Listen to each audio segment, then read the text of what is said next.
to get it. I'm on the mission, snap any minute, casually winning. Stop tripping on me, stop dissing on me. Yeah, I got a dream, can't take it from me. My fire's burning, now I'm always learning. Tell me where to go, man, I'm on a journey. Yeah, I can't explain it, I get excited. Keep it 300, King Leonidas.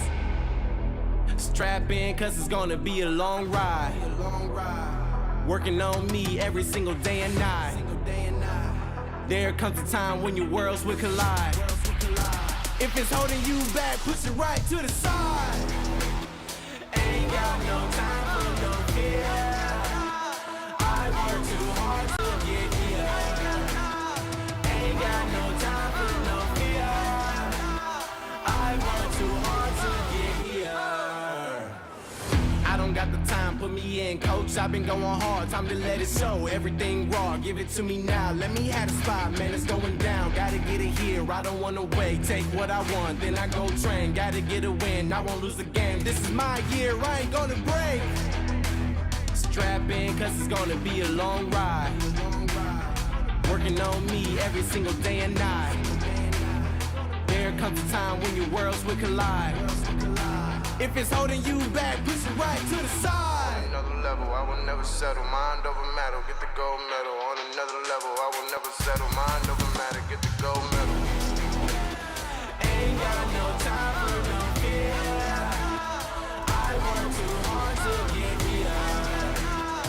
Ain't got no time for no fear. I work too hard to get here. On another level, I will never settle. Mind over matter, get the gold medal. On another level, I will never settle. Mind over matter, get the gold medal. On another level, I will never settle. Mind over matter, get the gold medal. On another level, I will never settle. Mind over matter, get the gold medal.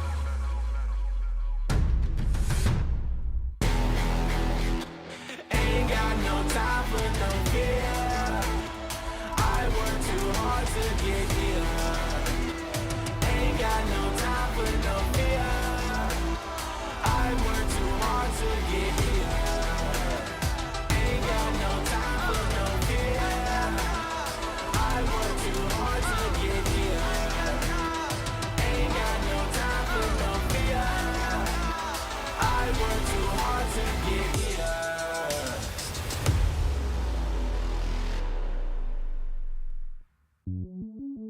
Welcome to the place where dreams come true, where everything you want can be yours, if and only if you're willing to work for them, you're willing to hurt for them, but most of all, you're willing to be first for them. Ha! Look, I'm going straight to the top. I don't know how I would stop, like it or not. I got some goals that I'm hitting. You hear what I'm spitting, it's hot. Look what I got, whole lot of passion and pain. The road to success is insane. Stay out my lane, cause I'm on a mission. I'm getting what stands in my way. Yeah, I'm a beast, I wouldn't play with me, baby. The way that I'm training is crazy and I do it daily. You wanna talk about drive? I got more drive than Mercedes, I never been lazy. I'm in the room, it's a red alert. You wanna compete, well get better first. I got 10 toes in the dirt, push through the hurt just to show them my worth. I'm the best. Yeah, I'm the best. I never stress. I know what's next. I'm who they test, like we playing chess. But I'm unimpressed, so now let me flex. Ha, yeah, I'ma work through the struggle and hurt, cause I know my worth, and I gotta be first. Ha, yeah, I gotta be first. Look, I don't want anyone's sympathy. I understand what is meant for me. I give my focus and energy. If it's meant to be, then it's meant to be. But mentally, I'm undefeated. They hear that and say I'm conceited, like there's no reason. Like I don't beat them and come back again just to teach them that when you work under pressure, you reach higher measures. They'll try and bring you down, but you cannot let them, and only get better and focus on cheddar. Eye on the prize and you'll become a legend. Like when I'm in the room, it's a red alert. You wanna compete, well get better first.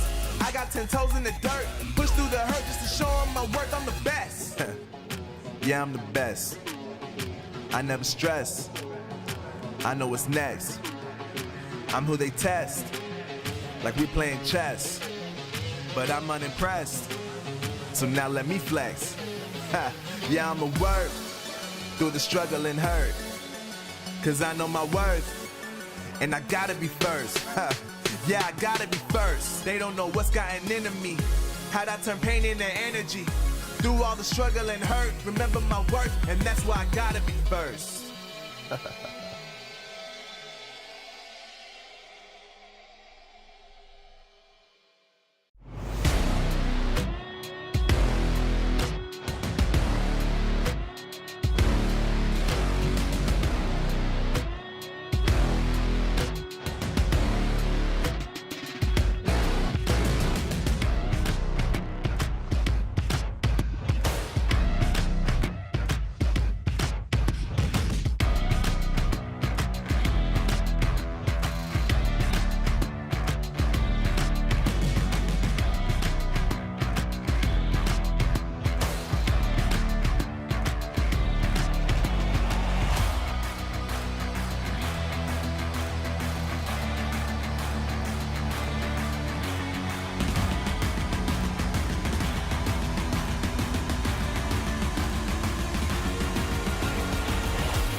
gotta get it. I'm on the mission, snap any minute, casually winning. Stop tripping on me, stop dissing on me. Yeah, I got a dream, can't take it from me. My fire's burning, I'm always learning. Tell me where to go, man, I'm on a journey. Yeah, I can't explain it, I get excited. Keep it 300, King Leonidas. Strap in, cause it's gonna be a long ride. Working on me every single day and night. There comes a time when your worlds will collide. If it's holding you back, push it right to the side. Ain't got no time for no fear. I work too hard to get here. Ain't got no time for no fear. I work too hard to get here. I don't got the time, put me in, coach. I've been going hard, time to let it show. Everything raw, give it to me now. Let me have the spot, man, it's going down. Gotta get it here, I don't wanna wait. Take what I want, then I go train. Gotta get a win, I won't lose the game. This is my year, I ain't gonna break. Strap in, cause it's gonna be a long ride. Working on me every single day and night. There comes a time when your worlds will collide. If it's holding you back, push it right to the side. Another level, I will never settle. Mind over matter, get the gold medal. On another level, I will never settle. Mind over matter, get the gold medal. Ain't got no time for no fear. I work too hard to get here. Ain't got no time for no fear. I work too hard to get here. On another level, I will never settle. Mind over matter, get the gold medal. On another level, I will never settle. Mind over matter, get the gold medal. On another level, I will never settle. Mind over matter, get the gold medal. On another level, I will never settle. Mind over matter, get the gold medal.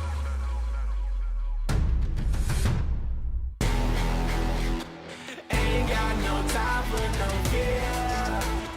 I work too hard to get here. Ain't got no time for no fear. I work too hard to get here. Ain't got no time for no fear. I work too hard to get here. Ain't got no time for no fear. I work too hard to get here.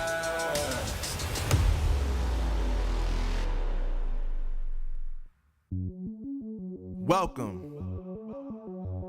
to the place where dreams come true. Where everything you want can be yours. If and only if you're willing to work for them. You're willing to hurt for them. But most of all, you're willing to be first for them. Hey, welcome back. It is day 2. It is the NA region. It is Clash of Clans. And of course, it is the Snapdragon Pro Series.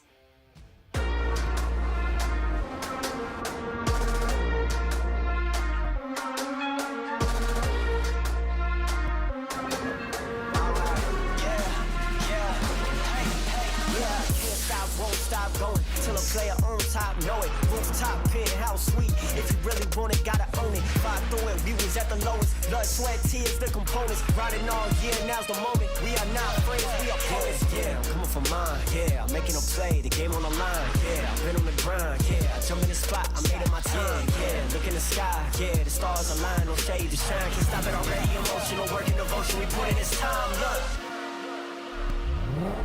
You won't stop.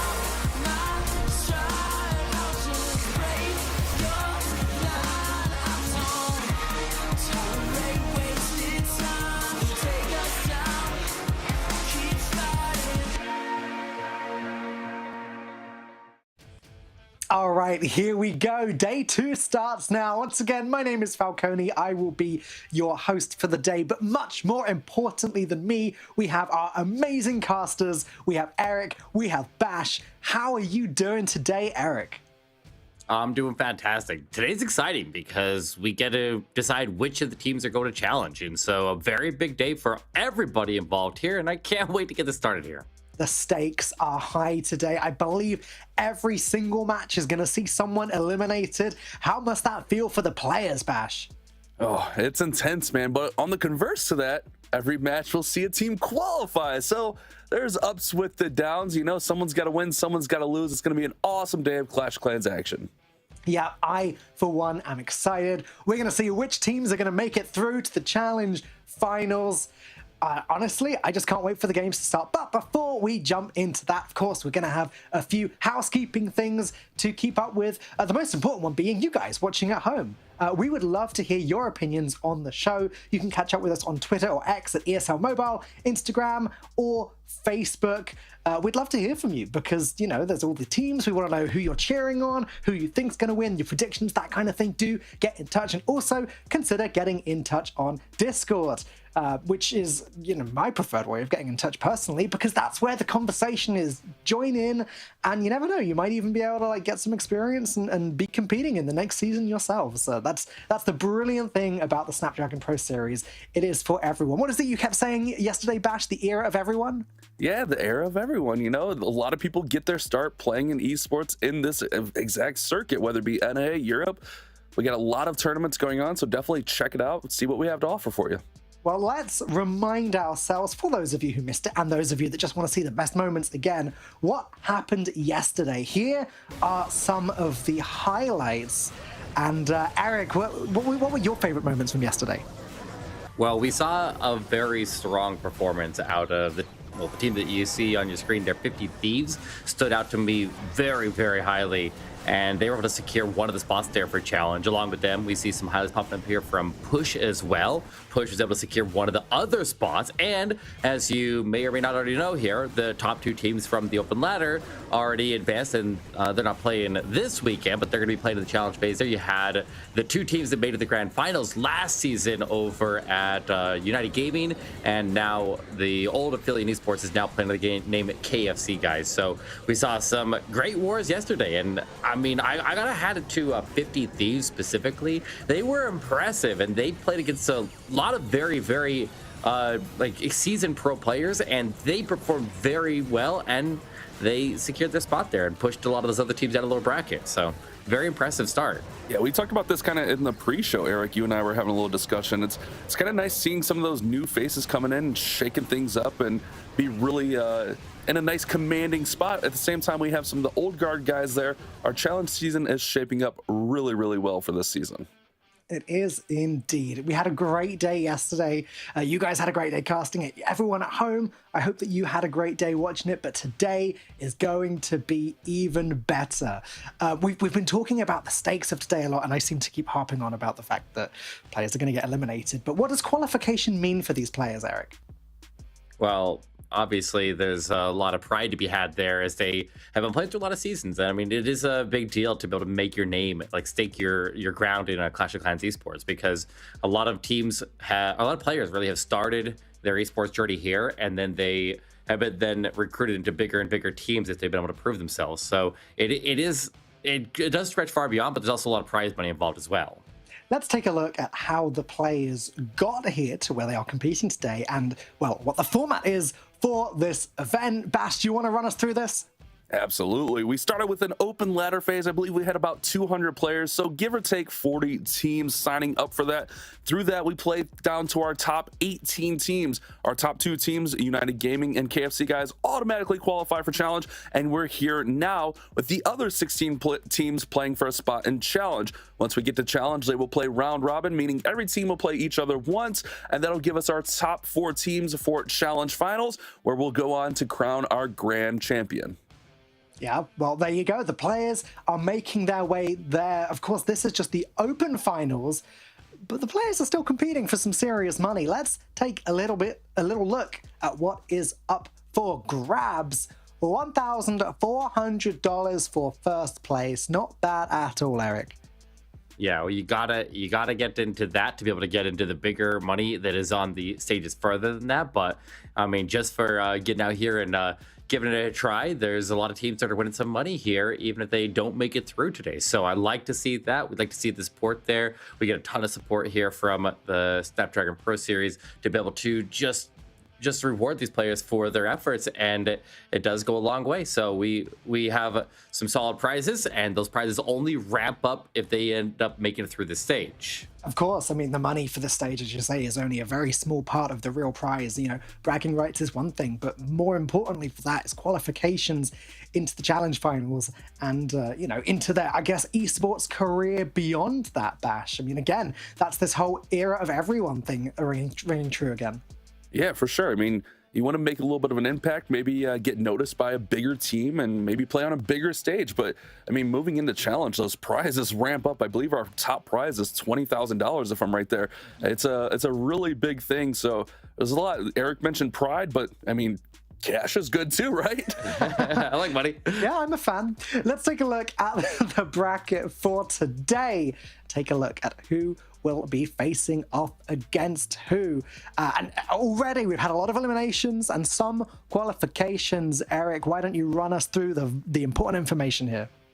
So like we said, Push Canada and 50 Thieves, they were able to qualify in yesterday's broadcast. So now as we go through the other two rounds of the upper bracket, we're going to qualify another two teams. But since it's the upper bracket, the losers there will go down to the lower bracket, and they're going to have a chance to still qualify down there. So out of all the teams that'll land in the lower bracket, those other two teams that lose up in the upper bracket will fall into those empty spots, and everybody will play through this lower bracket, but only two of them will advance through. So much better chances to make it through in the upper bracket. 4 qualification spots out of the upper bracket, only 2 in the lower bracket. So you gotta win those matches in the upper bracket. It's gonna obviously give yourself a significantly easier path, and everybody down the lower bracket just gonna be fighting for survival down there. Absolutely, the lower bracket is definitely where things get scary. Here is the schedule for today. These are the matches that we have to look forward to showing you on the broadcast. Bash, run us through this real quick. Our first matchup, Underworld X versus United Gaming Nebula. This one should be really good. United Gaming Nebula, excuse me, showed really well yesterday. Then we got United COCs versus We Stay Active, two really old familiar names. We'll talk about that as we get into rosters, and then we'll kind of figure out the rest of it as we play out through the night. Well, I've got good news for everyone watching at home, and that is that the first match of the day is ready, which means I need to get the heck out of the way and leave it to you guys. So Eric, Bash, go ahead, have fun. Here we go, Eric. Match number 1, Underworld X versus United Gaming Nebula. United Gaming Nebula showed really well yesterday where they're at and kind of how they're playing, but Underworld X, formerly Golden X, we've seen them do some positive things here. And United Gaming Nebula made it into the challenge season last season, but we've seen this Underworld X roster make it into the challenge season and beyond in further seasons. I think their best performance over the history of this team was a second place way back. That was a long time ago. So they got some they got to get up there and get in the top rankings again, and they're on a mission to do it. But standing in their path here, we see a lot of familiar names on both sides. United Gaming Nebula was barely off of the top 4 to go play in Seattle last season, so they're gunning for the chance to be able to make it the top 4 this season and just go play for the big prizes up top. We saw them yesterday playing really well against Birds of Power. They had a pretty commanding war, and we'll have to see if they can keep that up here against Underworld X. This should be a pretty close matchup, in my opinion. I don't know, Eric, are you jinxing today? How are you feeling? You picking favorites today? I'm not jinxing anybody. These teams are both very, very well seasoned here. You know, a lot of big name teams, or a lot of big name players on both sides here, and a lot of experience in this circuit. And so I have a lot of confidence in both of these teams. Obviously, they both made it through in the upper bracket, and they're going to send one of them into the challenge phase. The winner of this match advances to the next stage of the tournament. And what's interesting is that next stage is going to be played at Town Hall 16, since it doesn't happen until January after the holidays. Yeah, remember, Town Hall 16 confirmed for December. Our challenge phase is in January. So this is pretty much our last little look at Town Hall 15 for these guys. It'll be really interesting, and I think that's going to be a real big shakeup to see not only how these players adapt to a brand new meta, but also, I mean, we got to talk about what upgrades are going to be available, how much these guys are going to be, you know, being dirty gemmers and getting those accounts upgraded. But let's go ahead and let's hop into the action. We got Omar X starting things off for us, and we got a queen charge into Super Dragons. We saw quite a bit of Super Dragons, and with quite a bit of success throughout various teams yesterday. He's going to go ahead and start this queen charge over on that top side. Looks like he's got 4 lightning spells. I'd assume that's going to be to take out those sweepers as he looks to push this queen perhaps right into this town hall compartment and then start the dragons kind of adjacent on that right side, I would assume.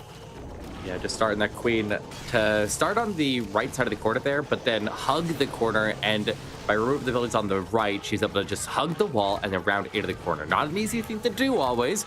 You can't start like above the corner there, but he does step in, and a little bit of a potential issue there. He decides to recall out before he gets the scatter shot, and he'll redeploy the queen over the right there. But I noticed at the start of the attack here, he decided to only run 4 healers. So I wonder if the extra healers to delay the recall to get the scatter shot down would make a difference here. But he's got 5 super dragons as a result of sacrificing some healers, so maybe that can make up the difference. I didn't even notice the recall spell here initially, but a great use of that spell to go ahead and set the pathing, set the funneling. That scatter shot can be annoying, but here we go with the battle blimp landing onto the town hall. Looks like we got Yetis inside of it, taking down that town hall without any issue. I think Sneaky's in there as well. Tornado is spinning that dragon. Ooh, the queen could have maybe got that tornado out, but ends up spinning a dragon around, and Eric, everything is fading quickly.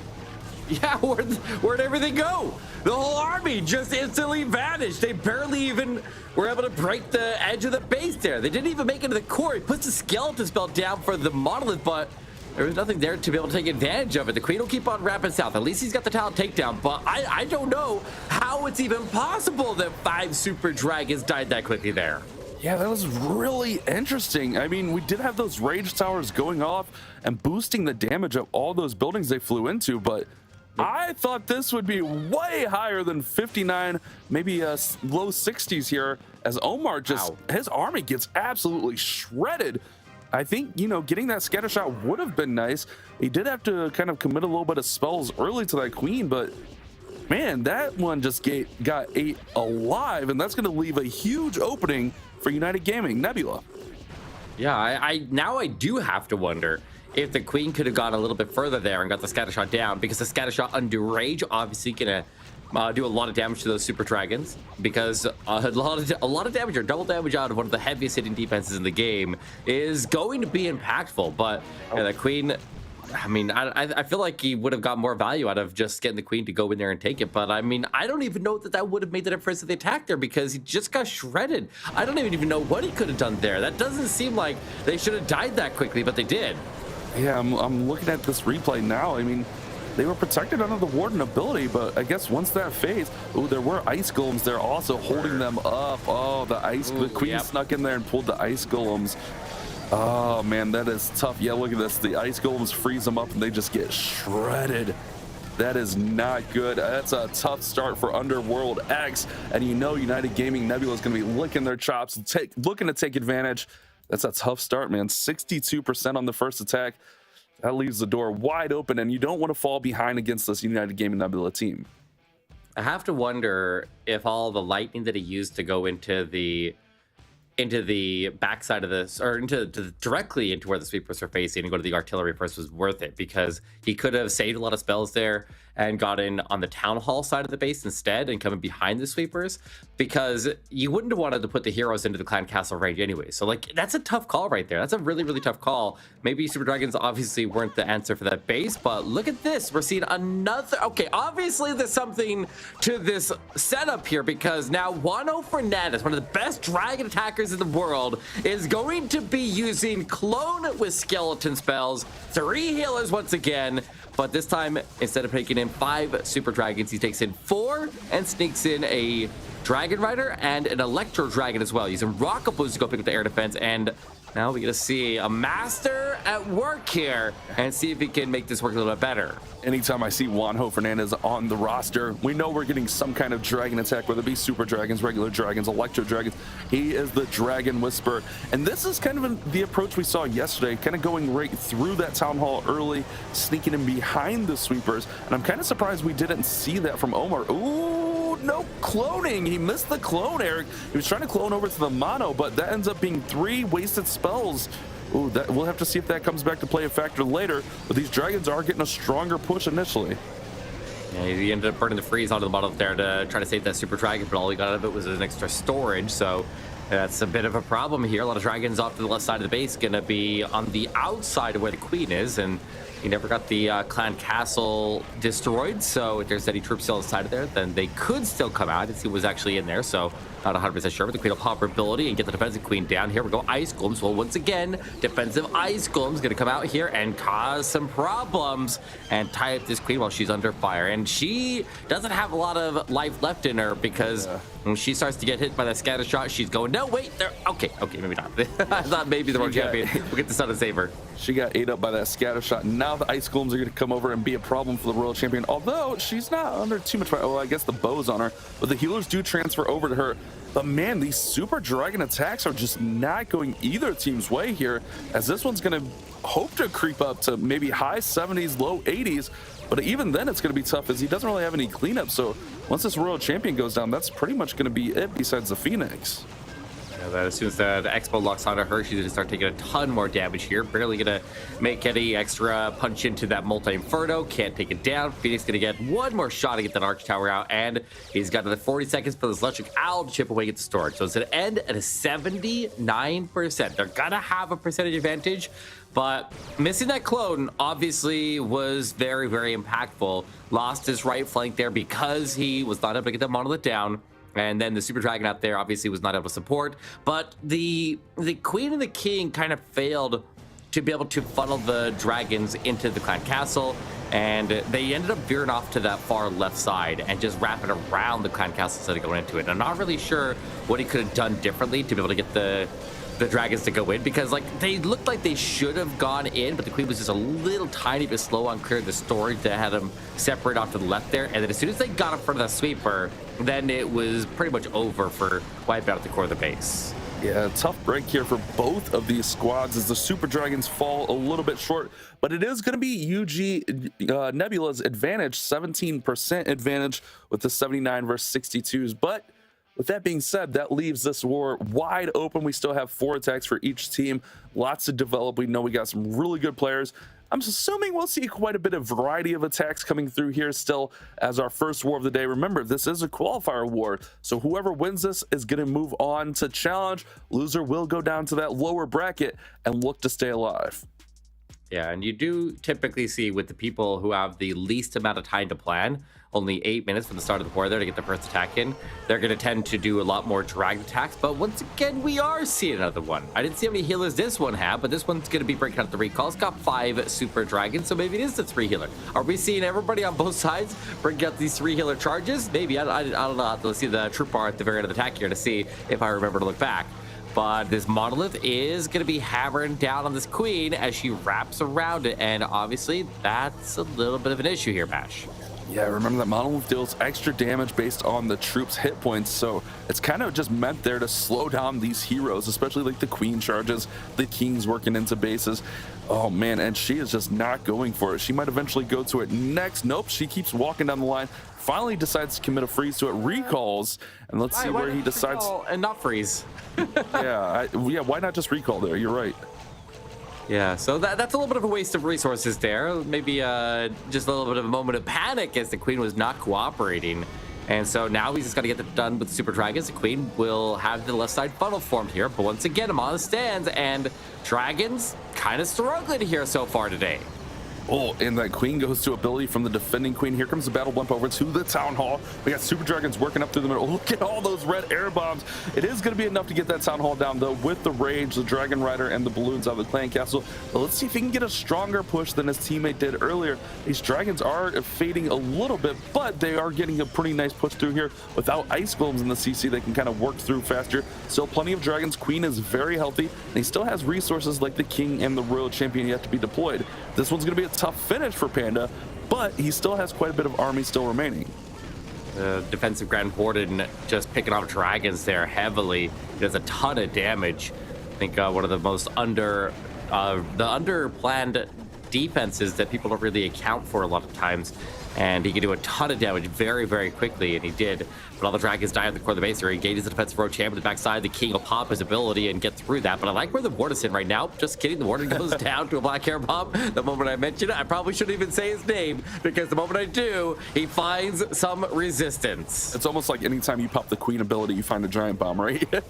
And king ability too, for that matter. Yeah, he's still got quite a bit working through here, but that mono is going to end up being a big factor here, Eric, as it didn't go down from that initial queen charge. He had to pull the queen out a little bit, well, not necessarily early, because it was on time. It was just she didn't wrap around and get into that monolith, and with the defending king and the monolith over here, time's becoming a factor. It's actually a really nice percentage for Panda. It's just, man, I think that last monolith might be the issue here. Oh, I think King still has Phoenix. He's got the Phoenix. Yeah, the king has the Phoenix on this one here. He's got the healers there. The healers were transferred around. The queen steps in. The queen will walk out of the Tesla. Step his way through. Grass Kellys! Really bad time for Grass Kellys! No! Oh, no! Time fail mash. Oh, Eric, it was looking so good, but the monolith he didn't get at the start ends up being the last building, and it's a 99% for Underworld X.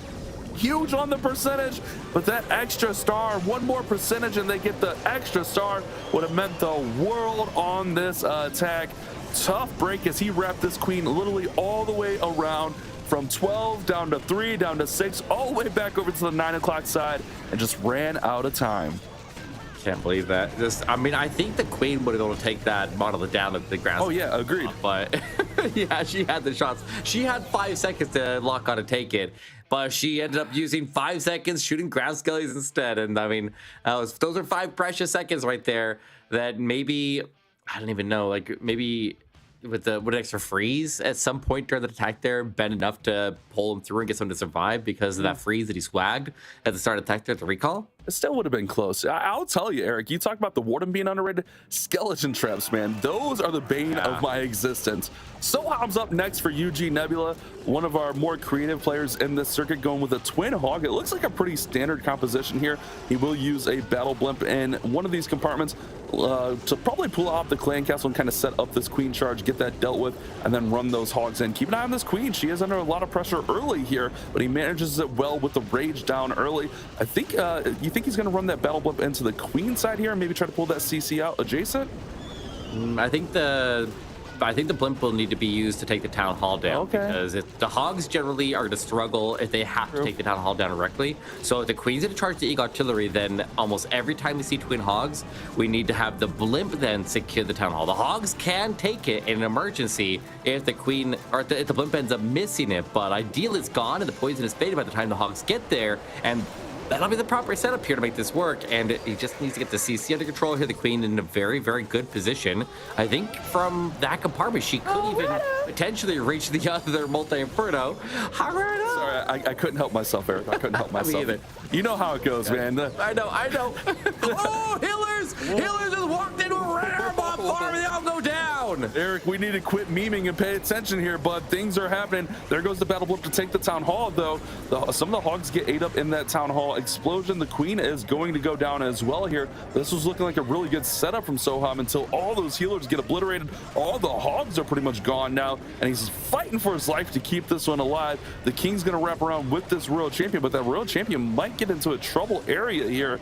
Headhunter in to deal with the enemy king, but with that mono there, skeleton spell starting to fade. Let's see if he can get through. Ooh, there's a couple hogs. Where'd they come from? Did he put them in? Oh, he had a few utility, just regular hogs there. Nice play. Yeah, very nice, buddy. Yeah, that queen, if you think about if the queen was still standing, she would have reached a multi-inferno, then she would have attacked the wall right there. So even if everybody else was just arriving now, the queen was just breaking through the wall, the queen would have tanked the scatter shot and the expo that entire time and made so he didn't have to deal with them on the backside. But he's going to use all the spells that were intended for the queen and reallocate them onto the road champion. The king pops his ability, surges his way forward, he gets that defensive road champion out of the way, and then his barbarians swarm in and get the other defenses, but he does have technically has access to the multi-inferno, but he's got one blue to stand by. Maybe he can sneak it in and get the shots of the multi. It's his only chance. Is this enough? I mean, he's just got to beat the clock. good, I don't think this king is going down. No, he's fine. It's only the multi and the wither tower. It's only like pretty much splash damage. I think the king's going to be fine. 20 seconds. Ooh, you're right. 20 seconds. Balloon gets a little bit of damage here. Let's see if he can finish it. Soham needs a triple. King. Oh, Come on, King gets through. Oh, no. Aaron Barley's not again. Not again. Rip the dream, man. Oh, how does this happen twice?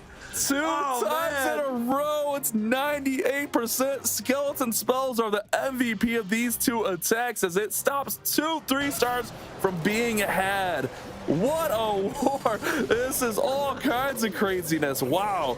Good recovery from Soham. Losing all those healers, stuck with it. Use those spells, like you said, allocated to other resources. Oh, but man, the skeleton trap stopped both of these attacks. Oh my goodness. You can't make this up, Matt. You can't make this up.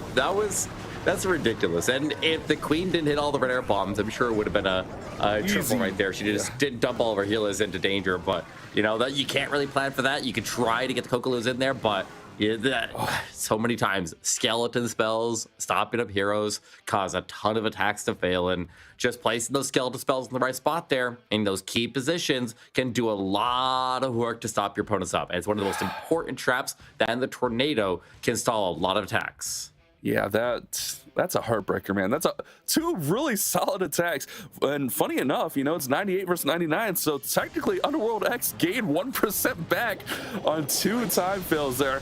Omaksu's coming in with a zap into Lala. We saw Omaksu, kind of a new addition to this roster when they were playing as Golden X last season. And Omaksu, I was very impressed. Seems like a younger player, but very well versed in the Lalo. And it looks like Omaksu is going to stick to that comfort zone here with a zap Lalo to open. A nice clean funnel here. The heroes are going to dive in here, not using a log launcher like we see a lot of times in this attack here, or a flame flinger, but instead going to be opting to use the blimp. So he's got to get the value with the heroes here. He invested extra lightning to be able to get a scatter shot down, but the queen is not going in. I'm not sure if that's okay right here. Should go all the way to the left side to get the air defense, but the defensive king off to the left there, the multi-inferno off to the left, the air defense off to the left, the eagle artillery in the core of the base there were all potential targets for the queen, and she's gonna leave every single one of them standing. And he's in a little bit of a bind here, but at least he'll get the defensive road champion. Maybe there's a way to recover that a little bit there, but he definitely intended for the queen to go in and follow the king, and she refused to follow directions. Here we go with the battle blimp following the Lalo in with that warden ability, though.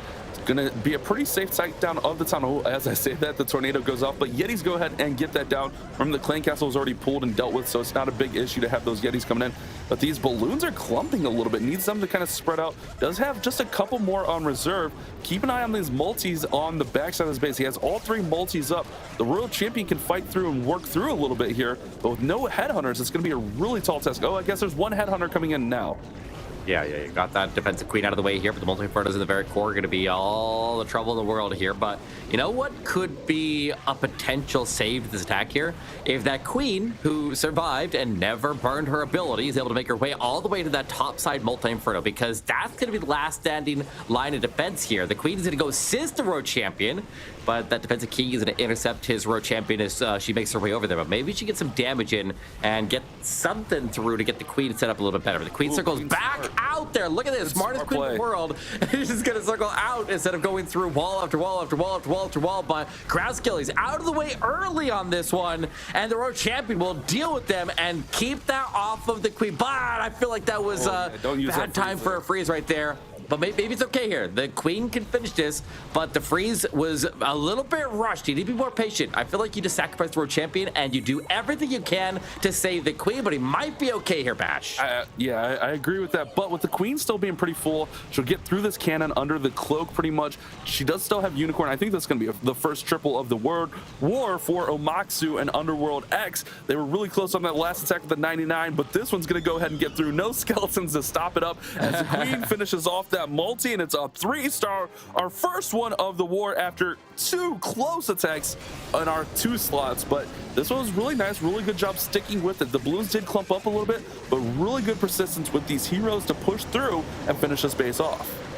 The queen knew those were her targets. She knew from the start. But look at the phoenix in the core of the base there, taking out the eagle artillery. Yeah, I didn't notice. Very, very big pickup right there, and made up for the queen not going to that area. But the queen, she eventually She obviously got a lot of extra value there because she just wrapped around with all the defenses, and she ultimately made it to her target. So she knew what the job was. She was like, hey, you gave me some directions to get the multi. I'm just gonna do it my own way. You know? She's like, I'll follow directions, but I'm doing it my way. And she just had to run a lap first. All right, we got Rainberry in. Yes, yesterday came in with that funky Zap Twin Hog Lalo. I don't even know what we were calling it, but now he's got like a double recall here, Eric. 2 recall spells. We've seen, who is it? Agent 33 kind of use a similar attack to this, but he would use it with like dragons. We got Titans here, so this would be an interesting setup with the double recall. I've seen lots of people copy what Asian did last season with a double recall of the dragons. I saw that actually Gaku used it in the World Championship. So, I mean, obviously that had an impact, and people saw what we were doing here in the North American circuits and carried those same strategies in the World Championship. So very, very cool to see that. But this is definitely an interesting twist. He recalls the World Champion, and he still has 4 healers on standby here that were never deployed, and I mean, he's got the funnel formed, and the Road Champion was staying relatively safe there with the building attack, so now he deploys the Queen Charge from the bottom. Very, very interesting attack here for Rainberry so far.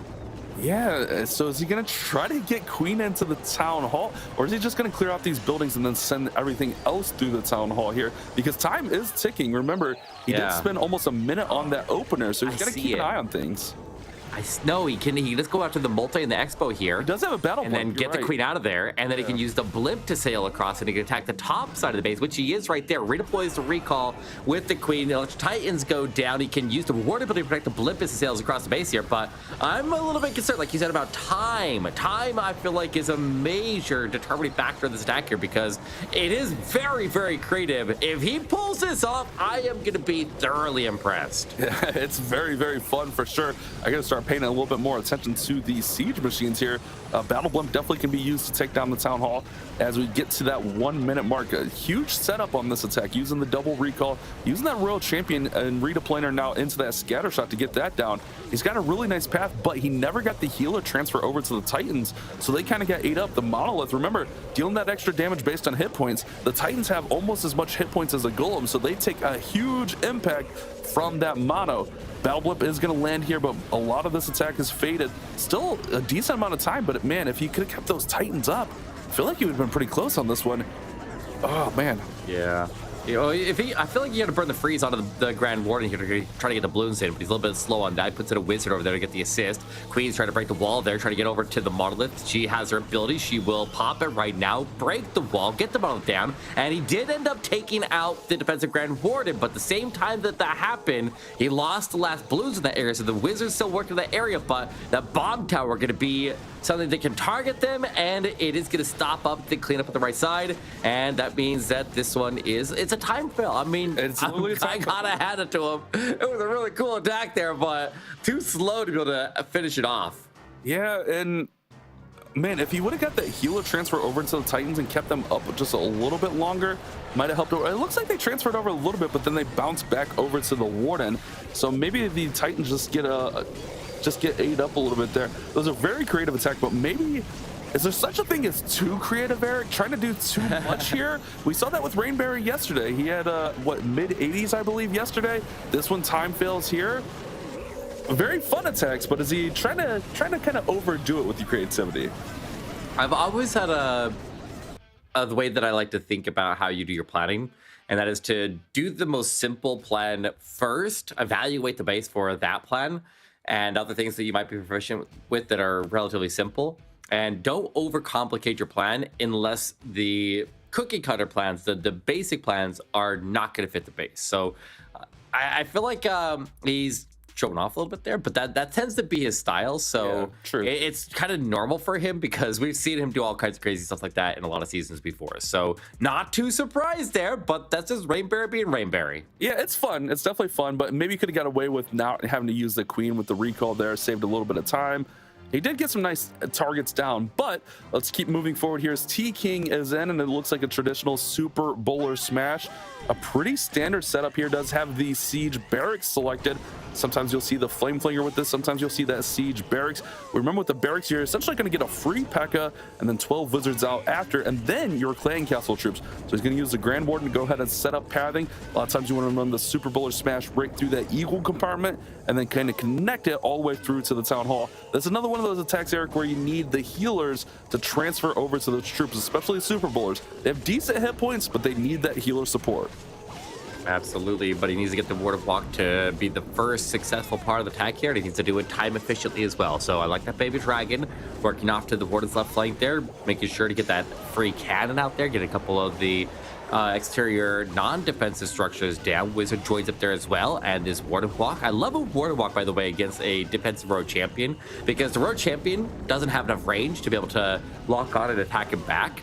But she will get drawn to him approaching, and she'll stand on the side of the pad and stare at him. So she sits there and does a little stare down, but he wins that fight every single time. And so usually that's the side of the base there that you see the Teslas pop up there. And in this case, not going to be a thing on defense there to stop that Ward of Walk. So he's able to go after the most optimal approach, and he's able to efficiently take it down. And now we can get the bullets going in.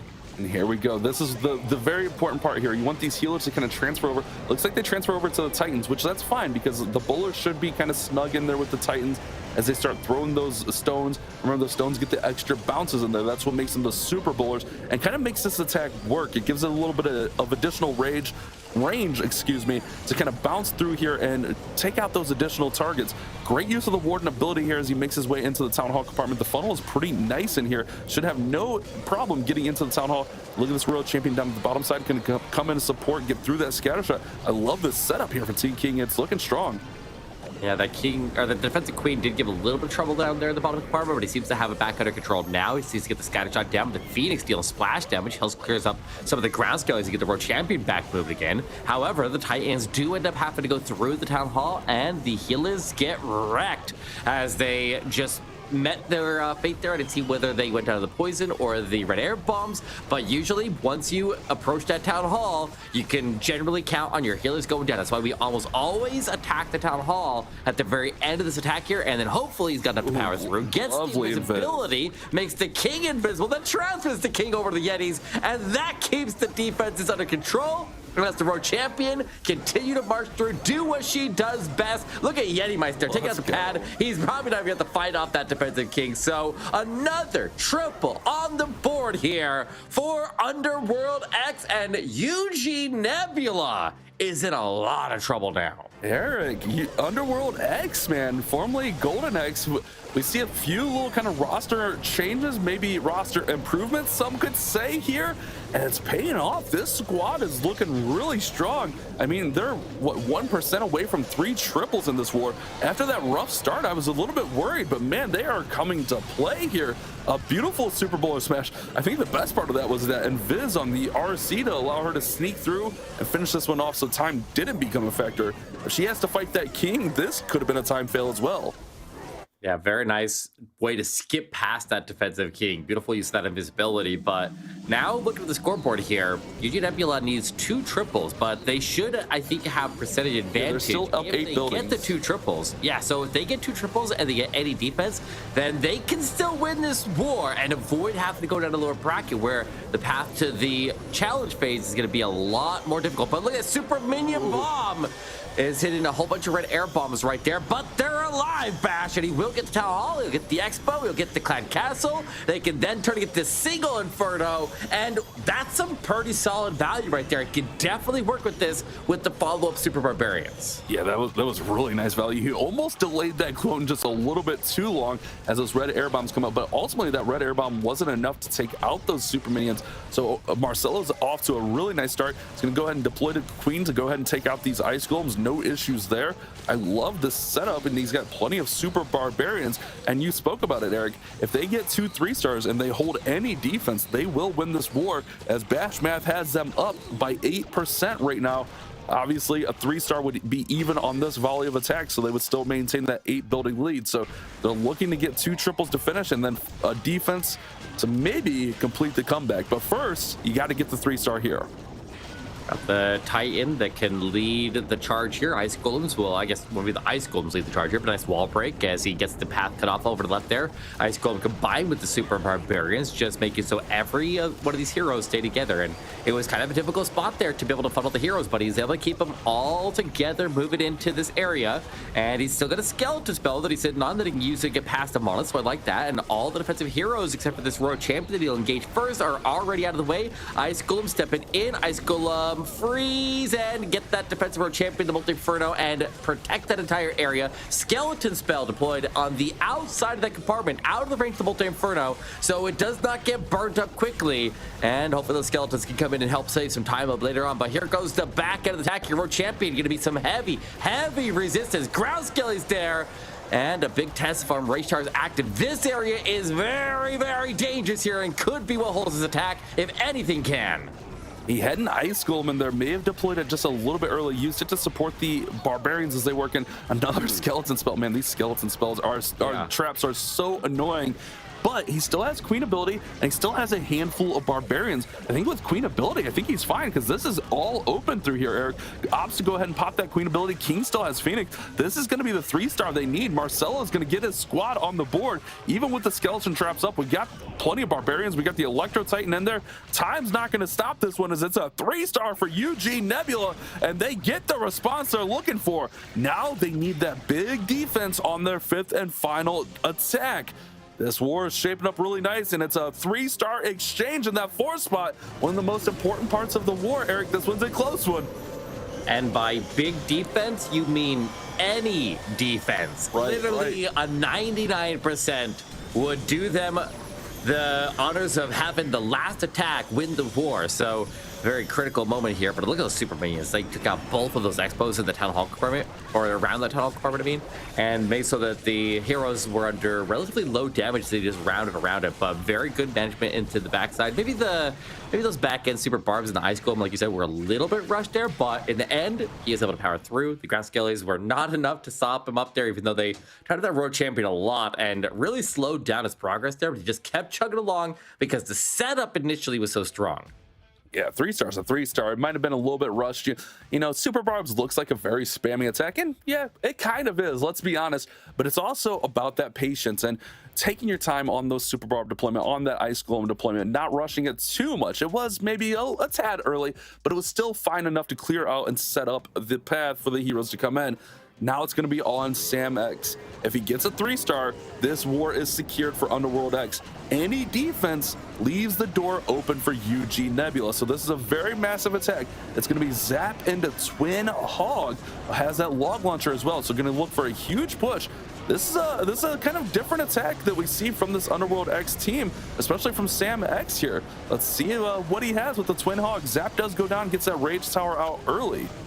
And pick up the Multi-Inferno as well, taking out the bomb tower, clearing out a little bit of funnel on that right side. Yeti trying to get that funnel even more established, but we saw a couple of people using this attack in the broadcast yesterday, and every single time that Queen ended up walking on them, and this time that Queen walks again, and I don't know if that's okay or not, because she's gonna make her way up to the right side of the base there and not support the King, but he's got extra spells there. He can use the spells if he wants to on the Yetis. Looks like he opts not to. Electro Titan is gonna step out of there with the Yeti. He's got the Apprentice Ward there, boosted everybody's HP, and look at that, the Yeti steps over and gets the Multi-Inferno, so good value out of that. The Phoenix will keep on working that area and get maybe one more ability, maybe not. So he's chasing ground skillies there, but it's okay. Here comes the Hogs. Now the moment of truth. Can we see the defense, or do they shut it down right now? All or nothing for Sam X. You don't want to leave the door open. Get this 3-star. I guess it's not all or nothing, because they could still win this war. But this is a very impactful 3-star. If he can get it, you just go ahead and secure that victory. So let's see here. Ooh, that Warden ability. It's going to leave these Hogs very vulnerable to the Town Hall. This is kind of a risky play, really, for what they need here. I mean, you want to definitely at least secure the 2-star. He's going to struggle to do that, Eric. I don't know. He's got the Royal Champion going to the Town Hall right now. Everybody goes underground. The goes underground. Everybody goes to the Royal Champion. He's not going to make it bash. It's a 1-star. All right, well... Underworld, bro. You can't make this up. You can't make this up, Bash. They had him on the ropes, and that might be the biggest throw that we've seen in a while. Oh my goodness. UG Nebula just had their path get significantly easier as Sam takes a risk, takes a gamble, and it clearly did not pay off. Eric, we talked about this yesterday. Bro, why are you taking this risk in the 5 spot? Okay, yeah, maybe you don't have a 3-star plan, but at least get the 2 stars. At least give yourself a chance here. Oh, it's so frustrating, man. A 2-star puts it in a must 3-star situation for UG Nebula. Now UG just needs pretty much any mediocre 2-star to win this war. Yeah, their plan just got a whole lot easier, and they may still have a plan that they don't have time to change that has some inherent risk, and they still need to win it on percentage, even if they just go in for the 2-star. So it makes their path a lot easier, but it is definitely not guaranteed yet. So it's not over till it's over. And there's still a chance that Underworld X could still end up winning this war. So UG Nebula needs to just keep on chugging along here, and we'll see what the last plan looks like. Yeah, but I mean, it leads it to where it needs like low 70s. I should have been paying attention a little bit more. We have like a 60 something at the start of the war here, though. So like, yeah, but that was Underworld. That wasn't. I know. But still, it can happen. It can happen. That's what I'm saying. Yeah, I guess. I'm just a little frustrated with. We see this every season. We have one war where it happens like this. All you need is a 2-star there, and then you put them in must 3-star situation. I appreciate the risk and I appreciate the big play, but it's not necessary there. Run Super Dragons through the town hall or something. Come on, man. Sam, you're better than that, brother. Come on.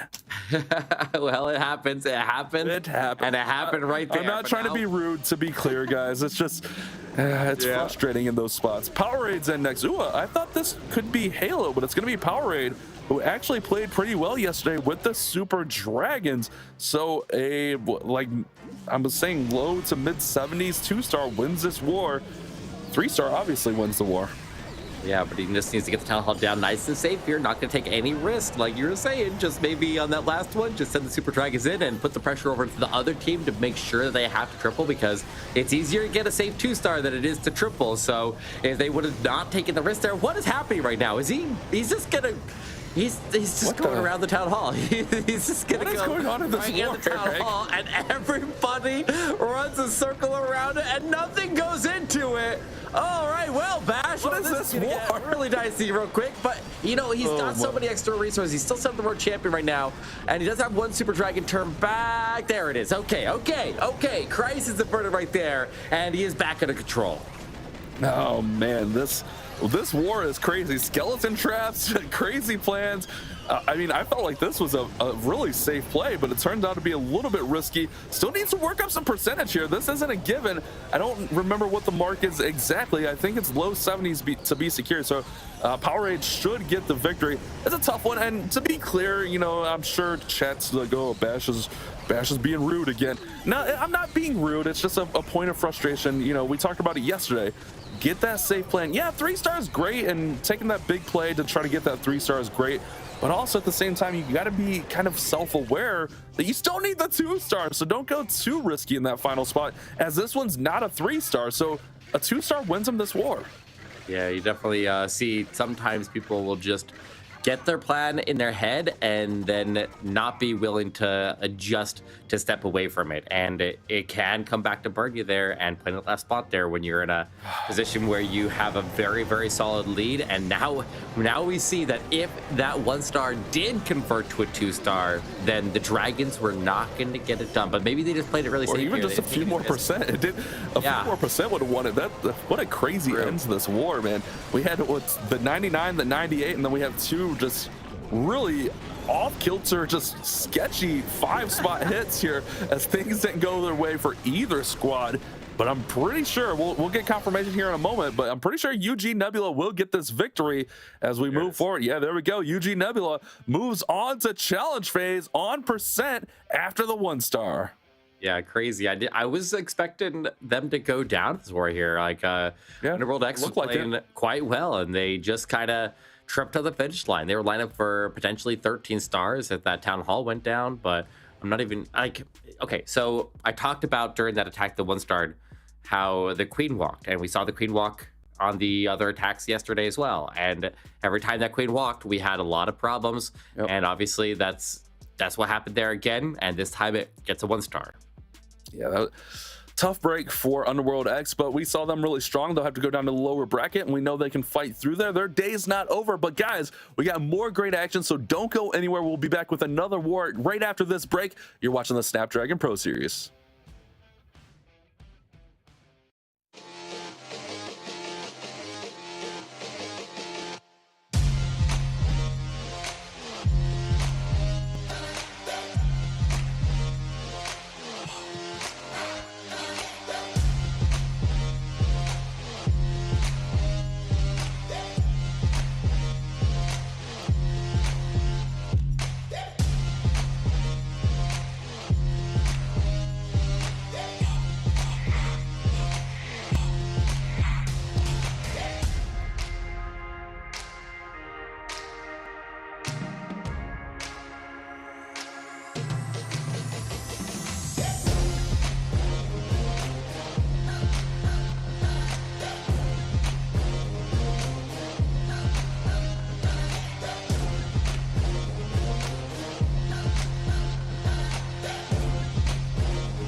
Welcome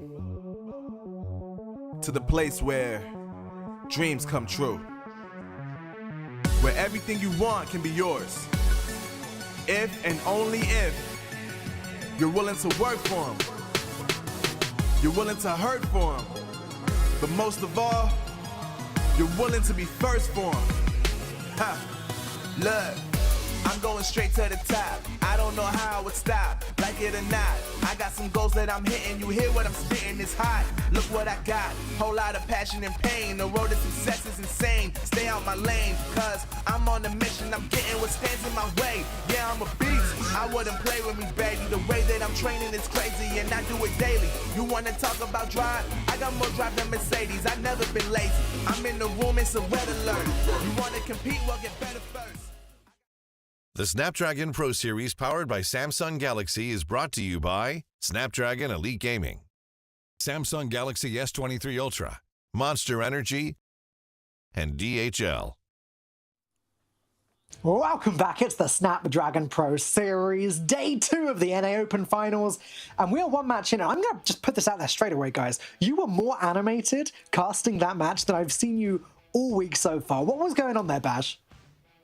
It was just a crazy war. I mean, we had 2 time fails where, you know, if they have 5 more seconds, it's a 3-star. And then those last 2 attacks were crazy. Sam took a huge risk, and then Powerade, it was a really safe plan, but it just didn't go his way. And it was a little bit close to not being a 2-star. Right. And Eric, do you agree with Bash generally? Because again, you guys seemed quite, what's the word? Harsh? No, harsh is a bit harsher word. Harsh was warranted there, and I'm sure his team maybe critical. Critical, thank you. That's the word. Yeah. I was looking for the word critical, and I found the word harsh. Let's take a look at the bracket. Unnecessary risk there, and that risk ultimately cost them the war. They shouldn't have taken that risk. They were in a powerful position, and it ultimately is going to push them down to the lower bracket, and now they're going to be having a much more significant path into the challenge now, if they even make it at all. So, I mean, I guess we'll see what happens in the long term throughout the night here, but they just kind of threw that war. They had it under control, and they could have had the bag. All right, guys, well, we're not going to waste any more time, as I believe that the next match is just about ready. It's going to be United COC versus We Stay Alive. All right, here we go, Eric. Match number 2, United COC's We Stay Active. I think you mentioned United COC is some One Hive guys? Yeah, I'm pretty sure Madav is in there, one of the co-leaders in One Hive. We got Chase the Ace. Oh, look at this squad Chase. here. Madav, Macford.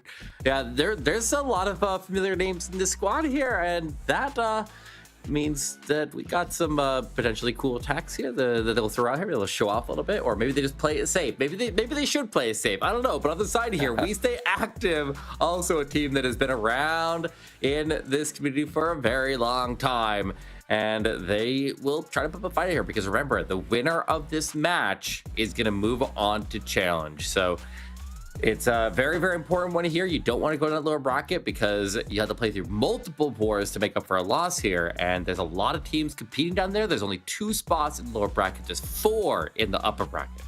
Yeah, we still got a ton of lower bracket action to go. We'll have this war and 2 more here on broadcast. All of our wars will be qualifying teams, so make sure you guys stick around. But this one is not an elimination matchup. Winner moves on to challenge, loser goes on to the lower bracket, and we're in with our first attack from United COCs. It's going to be CBG coming in with a super, I'm assuming super Barch, but sometimes we have been seeing the super minions with this. But this spell comp, it usually leads to super archers inside that blimp. Yeah, just use the ward ability to protect the blimp all the way in. The balloons, able to get the scatter shot down, so good pickup right there. Also gonna need the expo as well. Really good value out of the couple of balloons that he tossed in there, and definitely worth their weight in gold right there.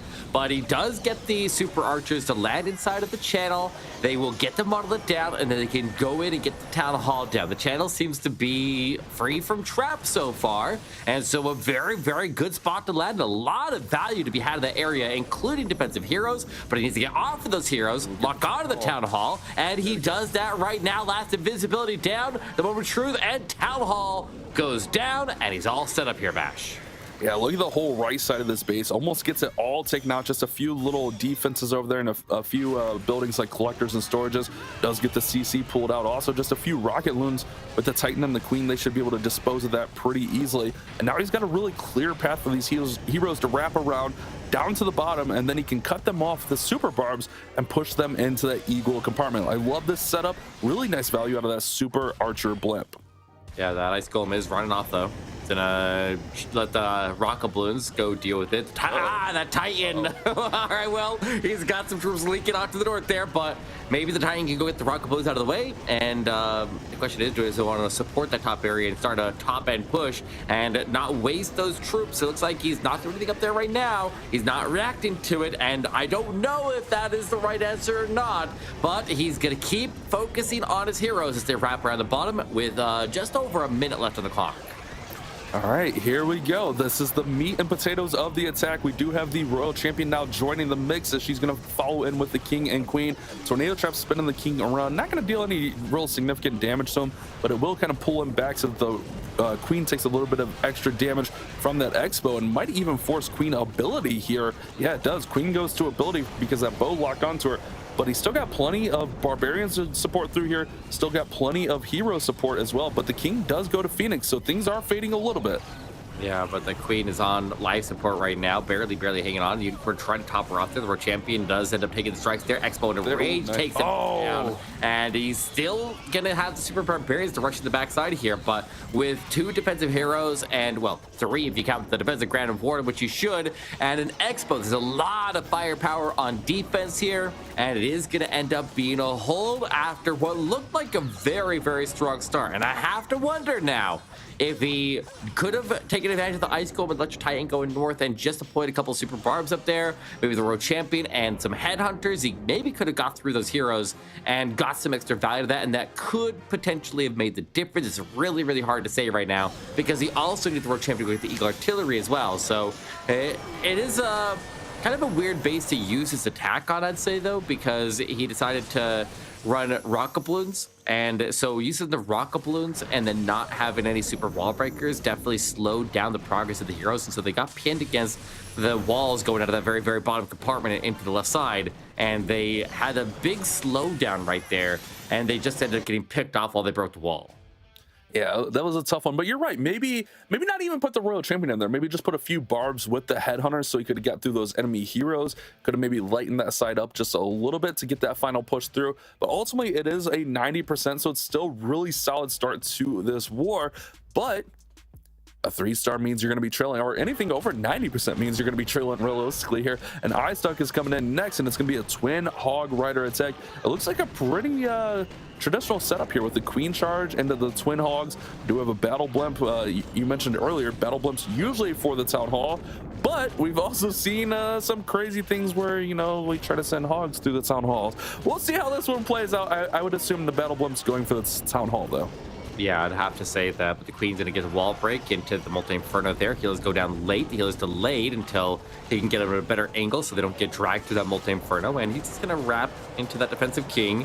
And with a wall break that he already put down to the multi-inferno, he could potentially get another wall break to go into the scatter shot. If that wall breaker does lock onto their section right between the scatter shot and the multi-inferno, that he could go back for it. But I'm a little bit concerned about the pathing for the healers right now. But the wall breaker is in. It does get access to push him into the rage tower compartment, and he might be okay here. I think he's going to clear the range of the multi-inferno. It's never going to target the healers. I think he's getting just outside of it right now. Yeah, it's oh wait. One looks like he got like 2. Yeah. It looked like they were fine, but as the Queen stepped up, okay, they're out. So they were like just on that outer cusp of the multi-target Inferno. They did take a little bit of damage, so some red air bombs could weaken them even further. That's something to kind of keep an eye on, but the twin hog is in now. Most of those super hogs in. It looks like actually he threw the regular hogs in here too. A lot of times you'll see those regular hogs used kind of on the outside, but the battle blimp with the warden ability is now in charge of the town hall, but with 2 sweepers, I don't know that this blimp makes it. This is going to be tough. Yeah, I mean, it's getting knocked back a lot there. Also, at the same time, the Queen is getting her healers picked up in the Arch Tower up top. It's already claimed multiple of them up there, but the Blimp does, in fact, reach the Town Hall, raging up there, and Town Hall looking to go down here, so not gonna have to worry about that. The Queen continues losing healers here. King on the outside with a skeleton spell getting some support. Yeti's pushing through. Her champion is on life support there. She barely hangs in there, and she's gonna go down to the backside, but she might have made it far enough to get it through. Look at the Yetis who want to model it. They take it. All right, he's got the time. He's got the triple. This time holds it together, and we stay active. We're gonna be starting off this war with the lead. What a nice attack here from iStock. It was a little bit dicey there for a second. I was worried about that battle blimp, but once he got that freeze down, the other sweeper didn't have range on the blimp, and it's going to be a 3-star. They're going to take a nice percentage lead, and also, obviously, the star lead with the first triple of the war. Great start. Yeah, that blimp was a little bit risky there going into a double sweeper, but the world champion just able to avoid the blast and avoid the poison by going around the Town Hall, and those Yetis not just taking the Town Hall, but also getting the assist into the model was huge right there. Look at that model locked onto that Yeti, or maybe not. I'm not sure what it's locked on. I think it was on the King Yeti the whole time. Yeah, either way, the Kings end up surviving. I think it was on his Barbarian. You can always tell what the monolith is targeting based on the color of the shot. If it's green, then it's targeting a very, very low HP troop. If it's purple, it's hitting a very, very high HP troop, and if it's blue, it's something in between. So if it's targeting and it's showing green and it's firing right near your king, you know it's hitting his barbarians and not him directly, and you don't have to freeze it. So pay attention to the color right there, and you can decide whether you need to invest spells or not. That's one of those little things you don't really think about a whole lot, but it's an indicator. It's there to kind of let you know what's being targeted, and if you pay attention to it, you can save those resources, use those resources, whatever you may need to do. But We Stay Active does take this early lead, and it looks like these two teams are pretty stacked with veterans, in my opinion, so I think this one could go either way. But COC is going to need to respond with a 3-star here, and it's going to be Maverick coming in with another Twin Hog. It looks like Hogs are being favored a little bit now. Yeah, and with the blimp selected again, I would expect a charge in from the bottom of the base here, but that's not the case here. This one is going to be using a blimp, but the Queen is charging off to the Town Hall side of the base. So the King and the Queen will just kind of funnel each other into the base. The Queen's gonna go north, the King is gonna go into the defensive Queen, and the scatter shot. And notice how the Queen pad is touching the wall there. It's only one corner there, but it's the same angle that the King is approaching from, so the defensive Queen will jump the wall and allow the King to engage her. And so otherwise, he would not put the King into the compartment if there was a 2-tile gap, or even a 1-tile gap, if those corners were just slightly different. But the King is able to lock onto her directly. Extremely important right there to make sure he gets his value. And if you just get one more shot onto that scatter shot, there it is. Okay, and the scatter shot goes down, but keep an eye on the Town Hall. Queen is circling into it, and the Town Hall angle looks pretty good. Nope, not quite. He needs to freeze it. Yeah, or Rage. Okay, Rage and Freeze, but Queen does finally get the Town Hall down. The healers took a little bit of damage. Ice Golems are going to come over and stall things up. Ooh, Seeking Airmine takes out one of the healers, but here we go with the Super Hogs in, and it looks like Maverick is electing to hold on to those regular Hog Riders. And look at this, Eric, we got a Battle Drill. We're starting to see this used a lot more, especially with these Twin Hogs prevailing. Every time that Battle Drill pops up, not only is it going to deal damage, but it's also going to stun a defense. Obviously, it won't stun a regular building, but if it hits a defense, it'll stun it as it pops up. Nice ward ability, protecting against that round of Eagle artillery shots, but also protected the headhunters to go in and get all the defensive heroes down. So really good value there. The Hogs circling all the way over the right there, kind of skipping the multi-infernos. That could be a problem. The Queen's gonna stay safe on the outside as all of our targets are removed, but that means their healers are gonna stay alive, and they transfer the Road Champion here. So maybe the Road Champion can take over this charge and recover and potentially give the support that he's in the backside, because he's still holding a Queen ability, and that Queen ability could be critical to give him a chance to get the backside. And now Yetis come out of that Battle Drill and will support, but he needs to get that multi down on the side here. The healers are out of the Warden now. And that, why healers? Go, stay on the Royal Champion. Why the Warden? Why at that time? And that's going to be his biggest obstacle now. Not to mention that Rage Tower went off and those bows were firing away, kind of shredded the drill and those Yetis coming out, and then the Teslas were just a little bit of a problem. The Queen still has ability, and if he can sneak in and man, with that multi on the top in time, I don't think he's going to have enough time, even if he does get through all of this. Queen does go to ability here. She's going to have to fight off the King. She's going to be able to fight through some of these defenses, but I don't even know if she's going to be able to clear these defenses. Quite a few point defenses here. So it's going to be a defense here for We Stay Active. We Stay Active coming out looking really strong, not only on offense, but this is a really good defense for them. Yeah, throwing everything else he has there to try to get some of these extra buildings down, get the percentage up there. The only buildings that the wall breakers can one-shot are the hero pads. So if you ever have a chance to put in a wall breaker at the very end of the attack there, try to go and pop one of those hero pads to get a little bit of extra percentage out of it if you can. But yeah, he definitely intended for the Queen to get a little bit more there and push the Hogs directly to the Multi-Inferno and the Eagle Artillery, because the Queen would be able to wrap all the way over the right there and she would have been fine. But there was just a couple extra buildings there left at the Town Hall. They created a path to push everybody off to the left side of the base there and skip the most internal defenses in the core. And there were some very, very critical defenses there that ultimately stopped its attack in its tracks. Yeah, maybe could have used some of those utility hogs kind of on that top side, maybe about that 1 o'clock position, the top right hand side of the base. Hard to say, you know, I'm here sitting at home, not having to worry about playing, but it's just those little things that make that big difference. He did use some of those utility hogs to kind of clear out and try to push everything back in, but man, just couldn't get it back on track. And when you leave up multis in the core, it's always tough to overcome that. Franklin is up next, and it looks like, ooh, look at this, a Queen Charge recall into regular dragons. We see this with like the super dragons, even electro dragons, but regular dragons with 9 dragons, 9 balloons here, and a battle blimp selected. This could be interesting. Well, we usually see this with hybrid dragons, with dragons and dragon riders, but all dragons here is a little bit out of the ordinary here. However, so when we were at the World Championship, we saw people breaking out like 16 dragons, or I guess it was like a pure dragon army, all dragons across the board. I think it's 16 if you bring only dragons, and they were able to triple bases. Like they were doing it in like rehearsals when we were getting ready for the World Championship show. And so I know that dragons can be very strong, and I know that a almost pure dragon army, or a literally pure army dragon, can be super effective. So if you're looking for the simplest attack that you possibly could do, maybe that's a little bit of an option. But Franklin will go with 9 of them on this one here, and we'll see how much punch they have as this Queen breaks off and makes her way towards the Town Hall. Do you think she gets the Town Hall here, Bash?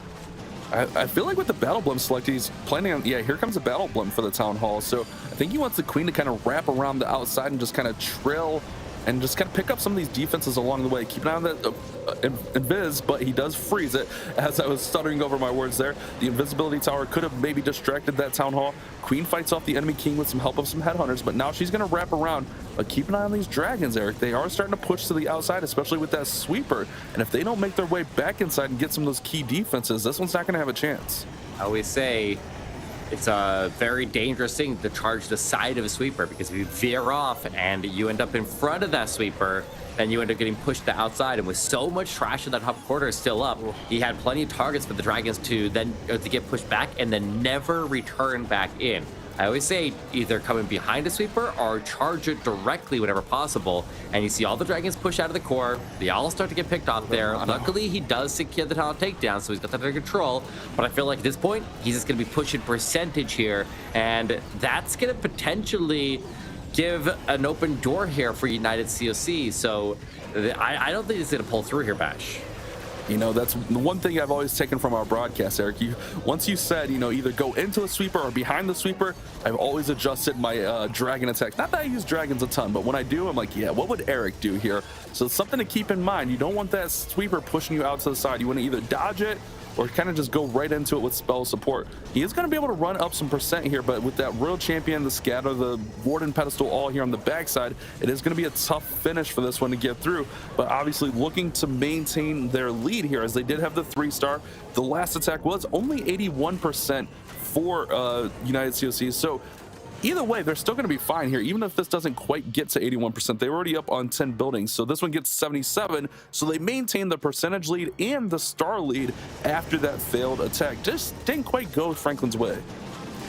However, because that was a miss there, now we're looking at a spot where United COC can now start to make a comeback because they're within star reach, and a defense is with only what you said, a 7 building split is going to make so that the six. Okay, so then the percentage that would be required if the United COC ends up with a triple to stay in the lead, there would have to be a very, very high percentage or a triple anyway. So this is the opportunity now. United COCs needs to strike now while the iron's hot. They have their opportunity. They need to take this attack, and they need to get a triple on the board here very soon, or at least they need to then match or whatever so they can not fall behind. Because if you fall 2 stars behind, then your path to victory is going to come a lot more sparingly, and you don't want to have that happen here. You do not want to go down into that lower bracket. Although we saw that last war where, you know, the team made the comeback, so anything can happen, Eric. We'll see. It's gonna be Jonathan coming in next. Another hog attack. I love it. Hog riders. Oh, the voice crack. Oh, yeah, that was bad, man. Feels bad. Yeah, I shouldn't have tried it. That was rough. Oh, that's embarrassing, Eric. Eric, you got this whole attack. I'm just gonna be quiet for a little bit. No voice coaches, or maybe you need a voice coach there to practice that. Darian actually. Yeah. I've been here at World, so. I mean, that was pretty impressive, but all right, well, let's see if Jonathan can make this happen, because we saw this is the same attack that 1-starred in the previous war when the Queen walked, and so we'll see if he can make this work here, because we've seen a lot of people busting this out, and obviously we've seen very, very harshly that this is a risky attack, and if he doesn't give it control here and get the town hall down, then the Hogs are gonna have to take it, and they're probably gonna struggle with it. All right, here we go. He's in. The heroes are in the middle with those Yetis. Tornado Trap is pulling them back. But here come all the Hogs from the right-hand side. And this is the make or break moment, Eric. You talked about it. It's going to be tough. They don't even have a clear path to the Town Hall. I'm a little bit worried about this because this pathing to the Town Hall is going to get really dicey. He does try to cut it off here with a couple Super Barbarians. They are making their way nice and inside. Good freeze spell. So I like the spell support here.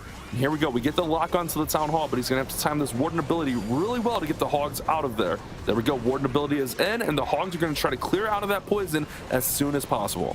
All right, they are moving pretty quick there, though. He's got the Hogs all cleared there. They make it out of the poison. Okay, he's got it under control here, but he needs to get the Bulldozer Inferno down up top here. So he took the same risk that we saw 1-star in the previous war, but this time it is working out a little bit better, but definitely far from over here as he pushes into the multi, gets it down, and he's gonna get a little bit of a regrouping as he goes into the defensive queen, but all those traps pre-triggered. I think it was Headhunters hit like 2 or 3 spring traps right there, and he needs to get past this defensive queen. He's got an RC ability, he's got an extra Hog right here. There's the Poison Lizard. That's a big deal right there. Poison Lizard stops up that defensive triple. Jonathan gets it done, and that's gonna force a triple or a high percentage 2-star for We Stay Active to stay in this lead.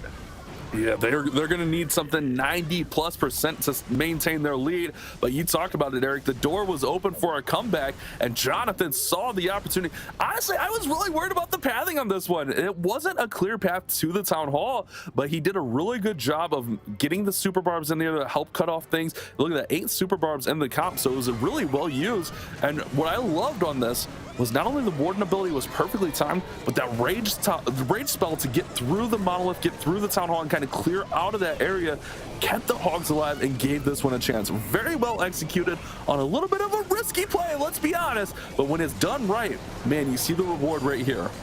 Yeah, and those Headhunters, I think they came off of the King. I think he swarmed the King right there. You see those Headhunters to come down. Yeah. And those Headhunters crossed through, and they cleared all of the traps in that final compartment. And that makes so that the Hogs in that area that were in front of the World Champions survive. That makes so that ground scalers are pre-triggered. Giant bombs are out of the way there. Those Headhunters crossing through there to go chase down that defensive queen after the King actually probably were probably what made the difference in that attack there. So a very kind of lucky thing. Obviously you don't plan for that, but they'll take any amount of luck they can get there if it means they get to challenge and claim this seed here. Anything less than 94%, and we see a lead change. It's going to be Lossler coming in with a Lalo attack. Looking at this could be a Blizzard Lalo where we see the Super Archers, or it could be a Skelly Donut. We do have a couple Skeleton spells in there, and it looks like it is going to be Skeleton Donut to take out the Town Hall and the multi-target Inferno. Keep an eye on this one. You don't want to misplace any spells, but it looks like he's got this under control. Multi's going to go down. Let's see if he gets the CC next, and it's going to be a successful Skelly Donut. A really nice setup. One of the most skilled things to do, but when you can do it right, it is so rewarding. Only 2 targets taken down there, but 2 targets a lot of times is enough. As long as you get the targets you are intending to and you invested the spells for those 2 targets and didn't miss any with extra investment, then you're generally going to be in a good spot here for the Queen. Making her way to go. All right, Queen. All right, well, you know what? That's okay. I'm actually okay with that, because the Queen going into the Eagle Artillery compartment means that she's going to pick up that top scatter shot, and scatter shots are obviously going to be very, very valuable. And the Road Champion, maybe she can get the multi-inferno. If you can get that multi down, then this is golden. She's stepping her way through. She's into the expo, and she's going down. She's going down. But there's some good value to be had there. I think you might be okay with that. And the Queen continues to march forward. Maybe she can pick up the multi instead. All right, yeah, she's pushing in there and has the support of the Electro Titan. Electro Titan does finally fall, but here we go with the blimp to the Town Hall.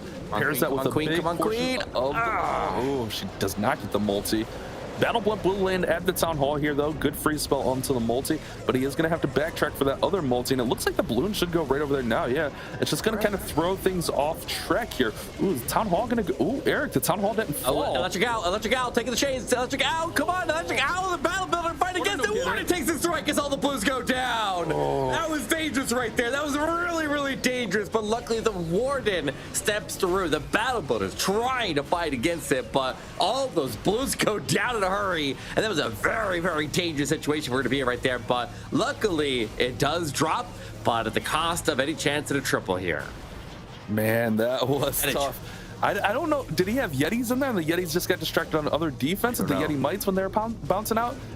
I don't know. Either way, it's not going to matter because we stay active. It's going to fall behind now. They needed 94% or more to maintain the lead, and with an 88, we're going to see that shift over to United COCs. They're going to actually take now a 6% lead. Wow, what a shift in this war. And there's that blimp again. We're going to see exactly what happened with the talent takedown. We see the blimp landed. Out comes, looks like a giant bomb. Oh, the tornado pulled him back. Trap. Oh, yeah, and that forces the Yeti Mice to throw it to Expo first. And then go to the Town Hall, so it splits them. And then the last Yeti Mice throw, he froze. And yeah, tornado trap stopped out there. But look at Electric Owl right there. Electric Owl taking some chains through the Battle Builders. Barely able to stop it up there. But so much damage there from that Town Hall. And then the traps and everything going off in that area. The balloons were already low HP. And then all of them just fell out of the sky there. I don't know that even if that Town Hall would have gone down right away, if the balloons would have survived and he would have coasted to the backside there, I think he might have been in trouble either way. But it does shift the lead here. Now we have a back and forth war with a very, very small percentage split between the teams, and stars are all tied up here, Bash. Yeah, I mean, realistically looking at it, I mean, this one could go back and forth. Yes, the United COCs does come into the lead here on the third attacks, but we saw it right there. I mean, it's just a little bit of a lead. It's not like a massive like 20-30% lead. It's only 6%. So one defense one way or another. It doesn't even have to be 3 stars, just a little bit of defense. And we've seen these attacks doing really well. I mean, they've been pretty close. 9100, 8177, even 188. So it seems like on every attack, this war could shift in either team's favor. Yeah, very, very close war here, but that's what we expect out of the upper bracket here. Last seed here out of the upper bracket before they dive into the gauntlet down in that lower bracket. Because remember, 4 teams make it through the upper bracket. Only 2 go through in the lower bracket, but only 8 teams move on to challenge, and 2 of them were decided before any of these other 16 stepped onto the field for top of the ladder. But now a player who is a co-leader in my clan. This is Madhav, so he's been around for a very, very long time, and it's nice to see him on the field today representing. And let's see if he can now just dive in and get this multi-inferno, or does he go to the scatter shot? I'm not sure where he's intended to go here, but Super Dragons with recall means he's probably not intended to get the Queen to go much further than just getting the funnel formed and getting the air defense down to cut the funnel. And I like this. I like him pulling the queen out there, not trying to do too much. We saw that earlier where, or maybe it was yesterday, where we saw a queen trying to do too much and she got way damaged and maybe even went to ability. So I like the decision to pull that queen out. Maybe could have been greedy and went for the scatter shot. Not necessarily even greedy, but try to get a little bit more out of the queen. But going to go ahead and recall her, pull her out, and let her work down this opposite side and pair up with these super dragons. Does have the battle blimp selected. I would imagine we'll see that coming in soon to try to take the town hall down. Queen goes to ability. That's something to kind of keep an eye on. Warden ability comes through, but maybe we'll see this approach kind of what we saw from Tribe Gaming in the World Finals, where they were kind of letting the dragons just pull out all the traps as they played through and then run the battle blimp kind of where the super drags went. Yeah, you see that often out of Nebrox when he uses dragons. Very effective way to make it work here, but Warden going to Phoenix there, usually in dragon attacks there, we run the Phoenix and the Warden, but that means the King is going to be a little bit weaker than normal. He does get that invisibility tower to pre-trigger early, but the constant blows the veer off, and the Queen goes down at the same time! Marnum! Come on, secure this tower takedown. Ice Golems! It's going from bad to worse here, Bash! He's got super barbs, so he can pull these ice golems out. Oh no, I'm worried, Eric. I'm worried. Yeah. He's got the King though. The King's still on standby, but I'm watching that invisibility tower slowly climb a new You can't take too much time here. You're right. All right, King's gonna come in to distract the ice golem, maybe sneak the royal champion in behind here. Oh, this is gonna be tough. This is gonna be tough. Here comes that invisibility tower. Oh yeah. Here it comes out of the ground. Here it comes. Here it comes. Come on, bottom movement. He puts the skeleton spell down onto the monolith. Puts the royal champion in, and he should just pop it early. I don't know what you do here. I don't know what you do. Ground skillies. Oh my God, he's got a lot of uphill battle to work his way through, but he does finally reach it, and there's that invisibility tower. Come on, hold it, hold it, hold RC, hold RC. Go back, pop it now, pop it now, pop it now.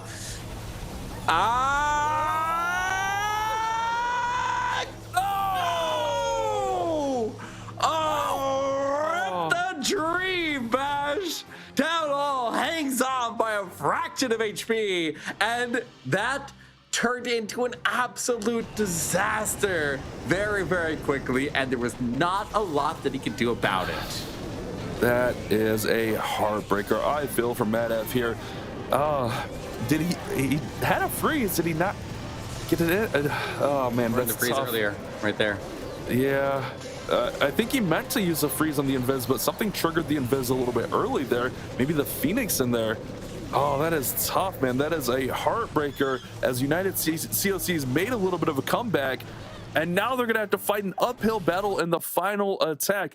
Now they just got to hope for a low defense. I mean, that was low percent, 63%, but we're going to go ahead and hop right into the next attack as it's We Stay Active Caribou coming in, and it looks like we got another recall into Super Dragons. Queen's gonna go ahead and set some nice pathing and then pull her out, and he can really go top side or bottom side. It doesn't really matter too much, but keep an eye on this Queen. She's taking a lot of damage, Eric! She went to ability. Yeah, try to hang in there. He just needs to secure this Town Hall takedown and then recall out of there. You see the CC further on in the base there, but he's not going to pull the CC ideally. He gets the Queen out of there before he goes in there, but the Queen is not going to the Town Hall, so he goes ahead and dumps in that blimp. Ideally, the Queen would go to the Town Hall, and I guess the blimp will just get the job done, but Yeti's inside of there, going to pull the defensive ice golems out. He can redeploy the Queen, and then he can find out the ice golems. The Queen is deployed all the way down the left here, and she can go establish the rest of the funnel. He can go in right behind the sweeper. But I saw someone in the chat there on YouTube asking where Nick is, the former champion for a lot of seasons in the Snapdragon Pro Series. And I want to let you guys know that the two teams that already qualified to challenge before we even went to this Open Finals was United Gaming, where Nick plays, and KFC guys. And your question about Lexnos, he just became a dad yesterday, so he's retired from pro play a little bit. So shout out to Lexnos right there. But let's see Caribou stepping his way through with this. Dragons now pushing into the core of the base here, coming behind the sweeper, and will not have to worry about defensive ice golems coming out there and intercepting them. And he's got a skeleton spell locking down that monolith. Yeah, a few of the legends of our kind of NA circuit here you're speaking of there, but let's refocus back on this war as we stay active, can really take a commanding position. A 3-star here pretty much puts this war out of reach, although we've seen some crazy things even in the 5th spot today. This one, I don't know, man. It's got a tough time to get through here. The queen already went to ability earlier in the attack. These multis are raged up and just dealing crazy amounts of damage. Great use of the freeze right there just to alleviate some of that pressure so the queen can get back up to full health. But with the king taking a lot of damage, he still has Phoenix. There's a ton of base. This is going to be a defense. This is what United COC needs, but now they're going to be in a must-triple situation moving into that final slot. They're going to have to triple and then hope for another big defense. Yeah, but the percentage here has become very, very relevant because that last one was very low percentage, and this one is also going to be relatively low percentage as well. The king keeps chipping away, the minions chipping away, the queen get a little bit more of their freeze up to get a little bit more out of her, try to keep her alive here. Every single building could have a big impact on the outcome of the war. Now, United COCs can still win this, even with the 1-star on the board, but they're going to have to triple this next attack here, and this war is in control by We Stay Active. So it's their war to lose right now. They got to stay in control here, and an 81% is going to do a pretty good job of keeping them on top. All right, Eric, so they're going to actually run up a 12% plus the star lead. So the picture becomes a little bit more clear for United COC. Obviously, you need that 3-star, and then you need to hold them to something 88% or lower to have a chance to win this. They're still alive. Yeah, it's very unfortunate that that happened and we had the 1-star, but don't give up on this. I mean, you could still win this war. We're seeing a lot of defensive plays kind of holding these bases down. Even that one, that if they hold another attack like that one, 81%, and they get the 3-star somehow here, they can still win this. So this is a qualifier. Winner of this goes on a challenge. Loser goes down to our lower bracket. So it's not elimination yet.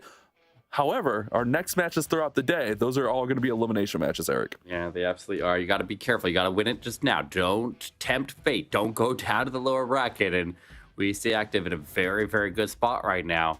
And so they just need to hold on for a little bit longer. But to try to put the pressure on one of the biggest just community contributors for Clash of Clans esports as a whole. We got Chase the Ace. He's always tracking stats over on Twitter and helping us keep track of what everybody's using, what the hit rates are of all the best attacks there, what the pros are using.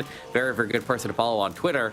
But let's see if he can bring it to the field here and get United COCs a chance to make the comeback in the war here. Single healer queen is just going to be diving in, takes out the air defense, recalls out of there, and then redeploy somewhere else here. It looks like Dragon's going to go in for the left side there. He's got a blip to go secure the town hall. And I like this approach here. We see Spray from MG uses attack, and he's literally the highest hit rate player in the world, and he likes to run this with heavy freezes. So taking notes from the best, and when you track stats like he does, I'm not surprised that he's gonna follow the lead of the best in the world at this attack here and try to take their spell lineup. But so far so good here as he pushes the dragons in.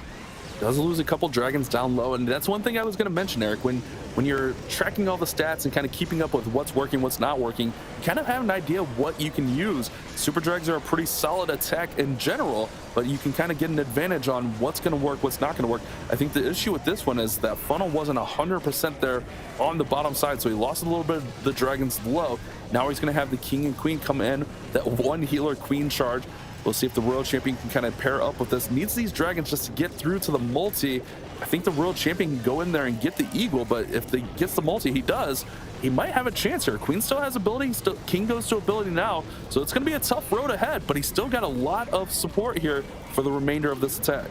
Just gotta get the world champ to pick up the slack here, but that freeze to save the queen ability. Nice. And so we can pop it right now, made him actually make his way all the way to that. He just got to get past this defensive key, but he's got the cleanup work on the right side. He's still got the queen moving, unicorn, and that single healer still alive and kicking here. But this defensive Grand Warden Expo and King combination down to the bottom base here is going to be very lethal. And no hero abilities, but a very nice freeze. Gets the Expo down. And he lost the Diggy there. Oh, this queen. Oh, she's got a bunch of archers there. She's got the Phoenix. I don't know, Bash. I think close. It's close. I don't want to call it either way. Oh, Warden. Queen goes down. The Warden targets the queen. Oh, no. Done. Oh, he was so close, Eric. So close, but so far, it's a 95% for Chase Ace. But Eric, we've seen some crazy things today. This one's still not over. They could still somehow get a 1-star, I might lose my mind if we see another 1-star in the 5 spot, not gonna lie. Yeah, I mean, I guess I'm telling you to imagine, but I don't know that you necessarily need to, because you literally just witnessed it in the previous 4. Right. So there's no imagining necessary. It's more just about remembering.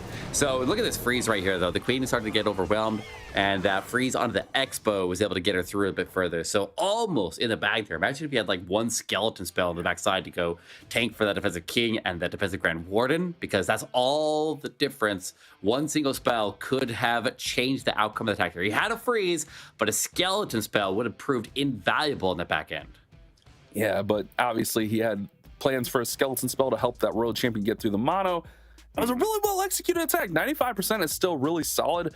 Unfortunately, he needs that triple, especially in that last attack. He's like, oh man, I was so close, so close. No. He's a little bit frustrated with that, but that's all right. Let's see what happens on the final attack here for We Stay Active. They should have things under control here, but after the start of today, I'm nervous for all of these wars moving forward. But we need one attack, we need one 2-star. We Stay Active will qualify for challenge, and if that is the case, best COC will go on, United COC, excuse me, will move on to the lower bracket to continue their fight to go to challenge. And it looks like Super Barbs here, somewhat safe play, assuming you get the town hall down. With the bomb towers, we could see super minions out of this blimp, especially with that spell composition. Yeah, he's gonna go for the safest approach here. Just make sure he goes for a short approach to the town hall. He's able to get the ward ability to protect the blimp. The blimp can land directly next to the town hall. Now, as long as he doesn't mess up the spells here, he's fine. He's got the super minions popping out. They're gonna take the town hall nice and early, not taking the risk there. He takes the close approach, secures his primary targets, and at this point, like, if he did end up having something else go wrong there, then he would have still had a lot of resources to be able to go ahead and recover it. But he does not have any difficulty claiming everything in the area there. And it looks like, I don't even know what pulled those ice golems out, but honestly, it's okay, because he's going to get him out of the way nice and early, and he's going to be able to find him before he goes into 2. Did it, Eric? Back there. Yeah. Frosty on the warden. Oh, he ran Frosty on the warden. What's up with that? Yeah, that's one of those little things you don't think about, but the pets will pull out the clan castle, so that's where you want to run Electro Owl on there, or even Phoenix. I don't think you run Phoenix in that situation, but run Electro Owl so you don't pull that clan castle out. But he's in a nice commanding spot, and with that 2-star, they will get that victory and move forward into challenge in January. So congrats to We Stay Active. United COCs will have to fight to keep their dreams alive just a little bit later on today. Anything can happen. I like what we saw from United COCs. I think it was just one misstep, and if they didn't have that misstep, this war is pretty close. This has been a back and forth war, so I think they still have a pretty nice chance to move forward into challenge. Just a lot of work yet to do. Oh yeah, and in challenge, you remember they're going to be playing at Town Hall 16, so there's going to be a little bit of a learning curve there, a lot of adjusting, but these pro teams have been able to time and time again show that they can make the adjustments and transition as the game continues to move forward, and you kind of have to be able to stay at the top there. And luckily they're gonna lock it in now, and then they can just figure out Town Hall 16 along with everybody else there once they get there. So solid job right there. That's a win. That's a qualification. They claim seed number 6. So now we have 6 teams that are moving through to challenge. So what is that? United Gaming. We have the former affiliate, the champions from last season, playing out of a clan now called AFC guys. Funny logo. But yeah. we have from yesterday's broadcast, Push Canada and 50 Thieves have made it through. And then today we have, obviously, We Stay Active, and then UG Nebula. Yeah, UG Nebula ended up pulling through after that 1-star swung that last war at the last minute. So nice job right there. 6 seeds are claimed, and now all of the remaining 8 teams are going to be fighting the lower bracket here, and there are only 2 spots left to get them through. Man, what a day of wars we've already had. We're only halfway through. That was crazy. Nice little comeback. I don't even necessarily know that it was a comeback, because it was kind of a back and forth war, but all it took was one mistake there. Oh, I feel so bad for Madav. And like looking at the numbers on those final couple of attacks, assuming Madav does get that 2-star, Chase's 95 compared to J-My's 74, you could argue they had the win secured. Obviously, J-My maybe goes a different plan, maybe doesn't go so conservative. It's hard to say, but that war could have gone either way. Yeah, and you just got to lock it at the end there. You can't take any risk on that one there. He played it very, very safe. He did exactly what he was supposed to do, and that's what you got to do when you play in that 5th spot. You have to be prepared to just throw your pride aside there and make sure you get a safe 2-star and make sure that you give your team the best opportunity, because Talent 15 is very, very difficult. It's a very challenging meta, and I mean, we'll see how the meta shifts once they get to Talent 16, and maybe it gets a little bit easier. Maybe it does. I don't know. Maybe it gets harder. Who knows? Everybody's going to be making the same adjustments there and trying to figure out the meta, and it's just going to be the Wild West out here. I want it 2 times harder, Eric. I've loved the difficult. I can't triple right now. Don't make it 2 times harder. My 8% hit rate, I want it down to 4. Oh man, that'd be rough. No, but in all seriousness, we don't know what's going to happen. We don't know what's going to come with Town Hall 16. You know, new Town Halls are always exciting, and it also, like, one of those factors is how much upgrades can you get done before challenge starts. So there's a lot of factors that are going to play into this moving forward. But first, you got to get to challenge. We got 2 more teams that need to get there. We're going to figure it out tonight. Make sure you guys don't go anywhere. We're going to take a quick break and be back with some more Clash of Clans action. You guys watching the Snapdragon Pro Series.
The Snapdragon Pro Series powered by Samsung Galaxy is brought to you by Snapdragon Elite Gaming, Samsung Galaxy S23 Ultra, Monster Energy, and DHL.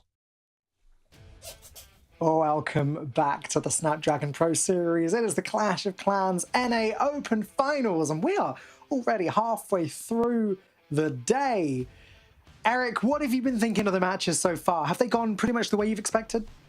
No, I don't think anything's gone as expected today. I think it's been it's been a little wild out here. We saw a lot of we've seen some risks. We saw some interesting attacks there. We've seen some throne wars. We've seen some nice victories right there. A couple 1-stars. We had a 1-star in both of these previous wars, and it was just crazy out there. I can't believe that the 1-star happened last one though. I've got to say, I've been absolutely loving you guys casting tonight. Like, you've been so animated, and it's good. Bash, how are you feeling? In a minute, we'll take a look at the bracket. And we'll go through. Emotionally damaged. That's all. I can't take much more. If the people at home could see our cameras when these 1-stars are having, it's tough, man. But we've all been there. If you've played Clash of Clans, you've been in that spot. It's just unfortunate they happen here, and it's kind of shifted these last couple wars, but these teams are still alive, so we'll see how things go. Oh yeah, wild stuff. Well, as we all know, we are now heading into the lower bracket, and I think, am I right in saying, guys, that both of the following games, we've got a team that's going to qualify for the challenge and a team that's going to, home. Well, I guess they're already at home, but you know what I mean. Go home in the metaphorical esports. They're going to bed. They're going to bed. I'm going to bed after this. Yeah, it's late for you. You're living in the future. It's already December for you. Yeah, that's right. Well, I believe, again, rather than talking about time zones, which I'm sure would bore our audience to tears, we can talk about the next match, which is just about to start. So, guys, it is Method to Madness versus Crash Esports. Over to you. All right, Eric, here we go. This Bash. So Method to Madness, we saw them play yesterday, and they ended up finding themselves in the lower bracket. A little bit of a crazy match there that ended up in this situation, but let's take a look at the rosters here. We see a lot of familiar names up here, a lot of players who have made it to the end stages of the Snapdragon Pro Series over and over and over in previous seasons for years down the line. And on the other side here, we see the same. Lots of talent on both sides, lots of veterans, but somebody, and by somebody I mean half of these players and one of these teams is getting eliminated in this match or qualified to challenge. Yeah, someone's going to challenge from home and someone's going more home from their home. Either way, home. Yeah, go home, back home. We saw Method Madness on yesterday's broadcast, and they went up against that 50 Thieves team. Well, that war was really close, but ultimately 50 Thieves was able to edge that one out and get that victory. So we know they can bring a lot to the table. We haven't seen Crash yet on broadcast, but there's a lot of familiar names in there. So I'm expecting this one to be a pretty close affair as well. I think both these teams have what it takes to go to the challenge. I think we would be honored to have either one there. Unfortunately, we only get one. Boone is up first, and it's going to be, we're seeing this Super Hog hero dive attack, Eric. It's pretty popular.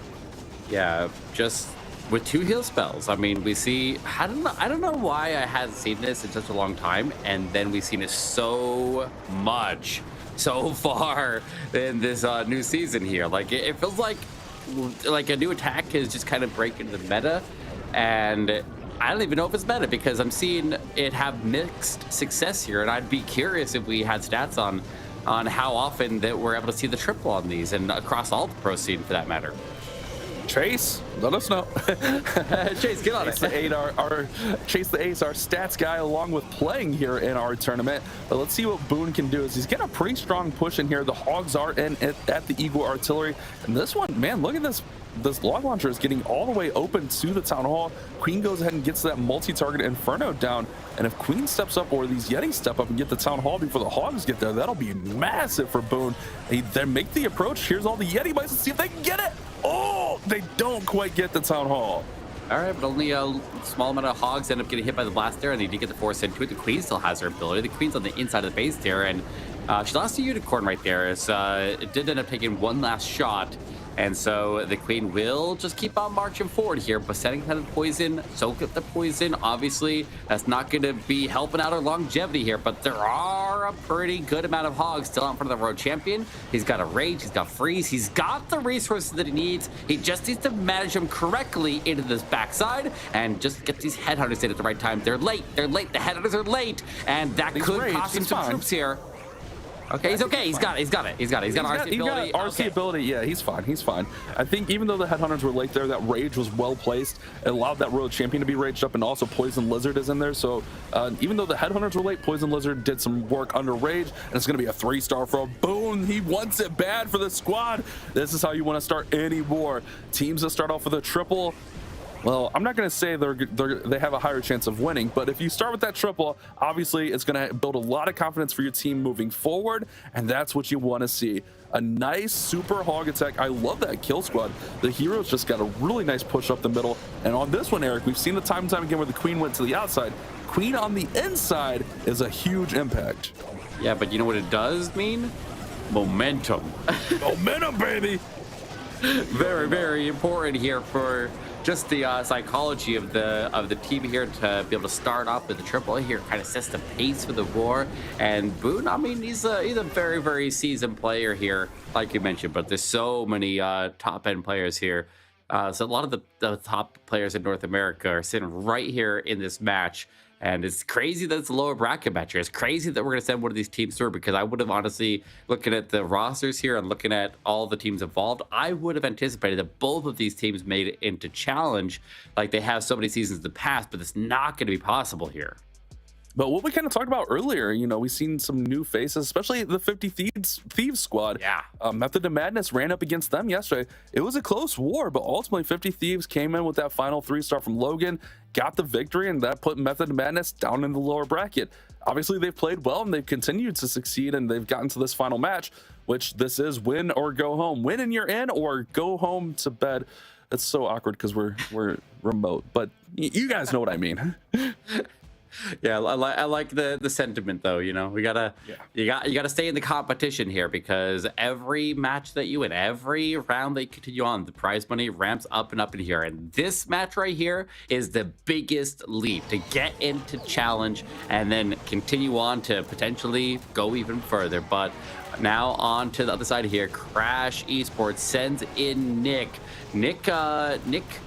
played, when was the last time I saw Nick play on stage? Was it Poland, or has he played since then? I'm pretty sure it was out in Poland when he played for Chazmac Gaming, what, a year ago? So it's been a little while. That was like right before last year's World Championship. And so back to the arena here, and he's gonna push in this Queen. He's got the battle drill. He's got the twin hogs, and he's gonna just secure the tile takedown right and early here with the Queen as she charges directly towards it. But I gotta get past the defensive CC and the Monolith first, and looks like Witches on defense. Interesting choice as the defensive CC, but that is not going to slow this Queen down in the slightest. It's barely an inconvenience for her. She just takes a couple shots there, and the poison does most of the work. I'm only going to point this out because I love when someone corrects you. Yeah, Nick was on 50 Shades of Hog in Seattle with us, bud. Yep, you're right. That's why. Shout out to chat for keeping us honest here. Well, I mean, it was all Eric. I would remember that. I thought he was, but you know, I wasn't 100%. I was just letting you go. I wasn't going to cut you off. The moment you said that, I instantly had the image of him with their nice hog rider jersey. Yeah, their hog jerseys in my mind there. Sick, man. They're so sick. Let's get back to this attack though, Eric. The Queen is trying to make her way into this town hall. She's getting a little bit distracted. She's fine though. There's a lot of pressure, but keep an eye on these healers as the town hall activates. They're going to be under fire. Ooh, they are getting shredded a little bit. Oh, he gets the town hall down, but maybe one red air bomb could take out those healers, maybe two. They have a decent amount of health there, maybe a third of their health bar left. And here come the hogs and the super hogs in from that left-hand side, excuse me, working towards the bottom right. Queen goes to ability. She's going to go ahead and work through. If she can get that multi down before the hogs path through there, that'd be really nice. Keep those hogs pathing to the Eagle artillery. Queen, just kind of watch. Oh, Queen goes down. Yeah, Double Expo and one with them under rage. Too much damage for her, but the healers do transfer the world champion, so I'm keeping a eye on them. Oh, there's the bombs. Well, nope, there's all the air traps right there. And the Eric, anytime you say something. Yeah, the moment I mention it, then they're gone. I shouldn't even mention it, but I like that the ward is going to be popping as John Cena's getting there, disappear in the back, and everybody else continues forward into that defensive world champion. Keep an eye on that wizard tower on the bottom left. A couple super riders working on it. He does have the king going to ability here. The battle drill does pop open. It looks like there's yetis and balloons in there. Poison lizard on the defending royal champion. This has got a chance for Nick. He's got a little bit of base left, but the big issue here is 14 seconds, 13 seconds. Time is ticking away. He could have maybe used those 2 hogs he had on the wizard tower. It's ultimately, even if he gets all these buildings, that wizard tower on the left is going to cause a time fail. He had 2 hogs, but I don't think he saw it. Either way, he doesn't get enough down. It's a 97% time fail for Nick, and that's going to put Method to Madness in the lead on stars and a little bit of percentage. Yeah, not a lot of percentage, only a 3 building split. If you're going to be behind here, you might as well be behind by as little margin as possible. So he tried to hang in there. And then the queen, if that queen would have survived, then this would have been a triple. But you can see the queen with the, I guess, 2 raged up multis, 1 raged up expo, plus the extra expo was a little bit too much damage. Maybe he could have popped a freeze right there. Maybe he could have saved the queen, because the queen survived with the trajectory that the healers were going to take right there, and where we saw the traps go off there. If the queen survived, she would have actually caused the healers to avoid the traps, and so he definitely would have pulled off a triple there, in my opinion. Yeah, that's something we're going to have to keep an eye on as this one moves forward. That time fail, hopefully it doesn't come back to bite him, but man, 3%, 3 buildings. I mean, he had the force, he had enough troops there.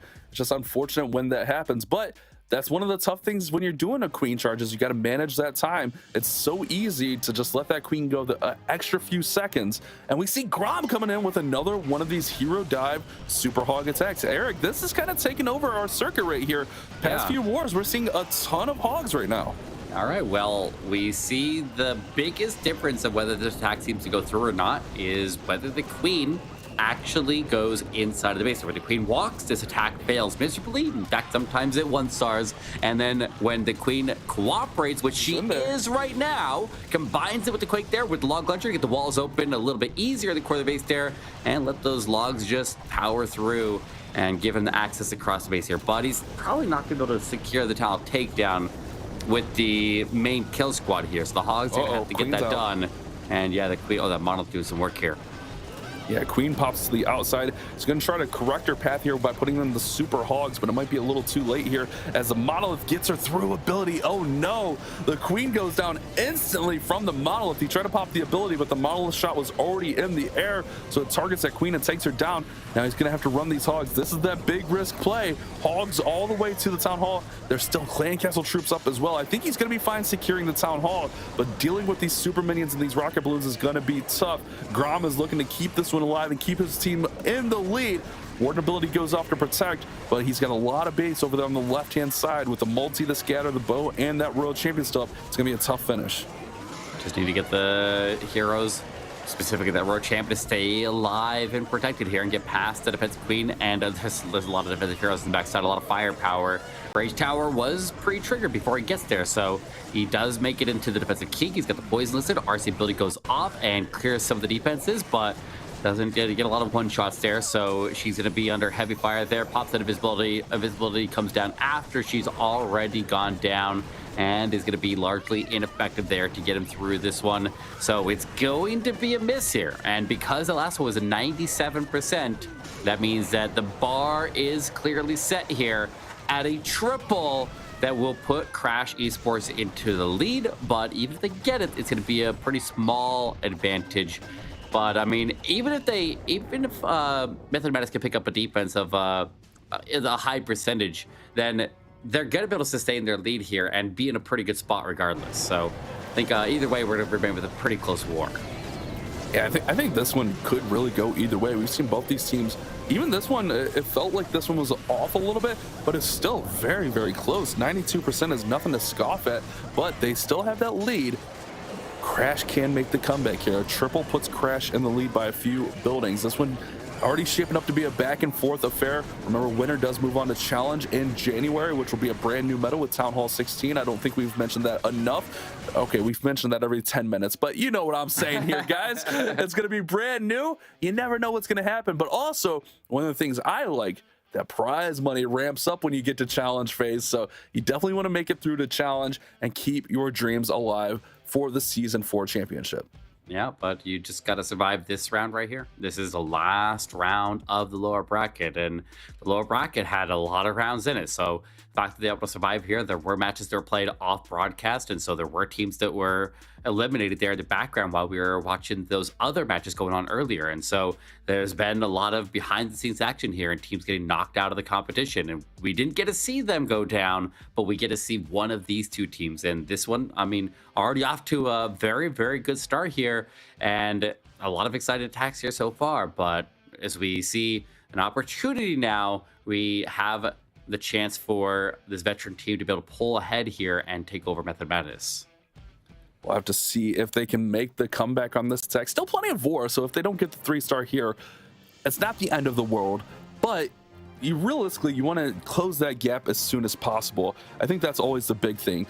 Anytime you can close that gap, it is huge. And it's going to be a Queen Charge into Super Barbarians. This was probably one of my favorite attacks I saw at the World Championships. We a lot of times see this with like the Super Archer or Super Minion blimp, but with the Queen Charge into the Super Barbs, I think it's a little bit more controlled, a lot less variables of risk on this one. Is sometimes, you know, you send that battle blimp in and you land on some traps. I mean, we saw it yesterday where Super Minions, they all got blew up and then you're just wasting spells. So I kind of like this. It's almost like more controlled, with the Super Barbs kind of just directing and supporting the Queen Charge and the hero dive from the top. Exactly, but he does need to get the kill squad value here. The Queen doing a fantastic job going around, but a lot of times we need to get the Queen to survive all the way to the Town Hall. It's a long march across here. She's got the jump. Now the question is, where do we put this jump exactly? Because if you give her too much access, then she could veer off and end up on the left side there. But look at the jump placement here. The jump is positioned to actually connect the Yetis to get more value there, but also get the Queen to transition to go into that compartment, but not off to that left side where that gold storage is. So she's going to walk directly towards the monolith and then not have any chance of walking to the jump and then end up on the area up by that air defense there. So she will then step through the monolith, secure the Town Hall, and he's got 14 super barbs and some balloons to help on the backside. But because that defensive Queen is already clear at the very bottom of the base there, he can actually just go ahead and set all the balloons at the very bottom and get some cleanup going there. And okay, the balloons are deployed up top. I think he should have used those in the arch towers at the bottom. Would have been a little bit more efficient, but it's hard to think about that. Oh man, that left side just decimates the super barbs. He has to deploy every single one of the rest of them, but they would have been just better off if he just sent everything right there, because the raged up multi-inferno damage also claims the Queen, and they do get stopped. They're not going to pick up the triple that they needed to be able to pull ahead in this war. Man, that was looking so strong, but once the Queen kind of got into that real big damage area there, she just got stuck. So many skeletons, so many traps, just everything stopped this one down. I think you're right, though. If he would have ran in the balloons from the bottom side, could have maybe supported and got a little bit more percent, but ultimately it's just going to be fighting for percent here, as this one's going to go up into the 80s, which is not going to close the gap. Remember, Grom had 92%, so they are going to fall just a little bit even further behind here. They're going to have to hope for another defense. They're going to have to find that 3-star at some point here in the war. With that 9% split, they're going to be fall 12 buildings behind after 2 attacks, along with the star. Yeah, but it was a solid attempt here. I gotta hand it to Trinket. I mean, he kept control of that Queen there the whole time. I'm a big fan of this attack in general. I tend to like it a little bit more there when they use it with the recall, get the Town Hall safely down at the very start of the attack there before they start this second phase and do basically this. But using the jump spell so nicely placed there, it just came down to what was going to be on the backside there, and that just rage tower. That rage tower made a big difference there. And I think one thing that we have seen in the past there for how you can tackle an area like that is find a way to get that rage tower to pre-trigger, because when you have that many defenses surrounding that rage tower and you can pre-trigger it, then effectively you just halved all the damage in the area, and then the Super Barbarians and the Queen, for that matter, have a chance to pull through. So I think that would have been the difference there. If he could have found a way to pre-trigger the Rage Tower, I think he could have had the triple there. 12 buildings and a star, and this war, it's been kind of back and forth, but it's been also a battle of hogs. We had our first variation from the hogs, but we're right back at it with Stay Away coming in with a twin hog attack. This is going to be twin hog with a Yeti bomb to start us off here. Ooh, if the Yeti's getting spun in there, is that a tornado trap? Oh man, the Yetis aren't going to get this town hall down. Yeah, but did he get enough buildings on the outside there to at least get pathing into it for the Queen?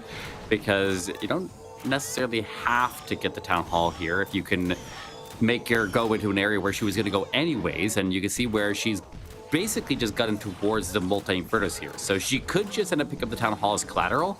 And because he got the CC, I think he got the full CC pull there. So with the bulk, at least, of the CC out of the way here, we can make his way forward. And it's just going to be about the wall breaker access and where this Queen ultimately ends up, because I think that she's going to get the town hall, but he goes for the first wall breaker now. Wall breaker does barely get that wall open, barely clip the corner. Another wall breaker inside of the Rage are going to be a lot better, and that one gets him a lot of access. He's got one more wall breaker. I think he needs to target the Expo there to give him the access that he needs there, but I don't even know if it will. I don't even know if it has a chance to. I think the Queen needs to clear the Tesla and the gold storage and then deploy the wall breaker to get it to target the Expo. Otherwise, it's to target the storage or the Inferno. So patience has to pay off right here. Lose the healer and wall break. Now send it. If you're going to send it, do it now. No, he's not going to send it. He's going to let the Queen circle back and go to the town hall and loop north and then eventually make her way around to the model. I like it. I think he's recovered very nicely, Bash. Yeah, I think getting that Queen further in there kind of keeps her out. Oh, wait, she's going to go back in anyways. She said, you're not wall breaking me in. I'm going in. Stay away. Don't stop me. But here we go with the hogs from the opposite side. I think he wanted the Queen to kind of walk up and just kind of support. Now Queen has to go to ability since she goes into that compartment. But now it's going to be on the hogs to make this push through the base. It will be nice. The hogs will kind of get in there and tank the monolith for the Queen, and we see that happening right now, but it's all going to come down to this final compartment. I really like this strong start for him of the Queen staying up. He did lose ability, but she's staying up with tons of hogs here. We got the Headhunter coming in. This is looking like a really strong attack for Method of Madness.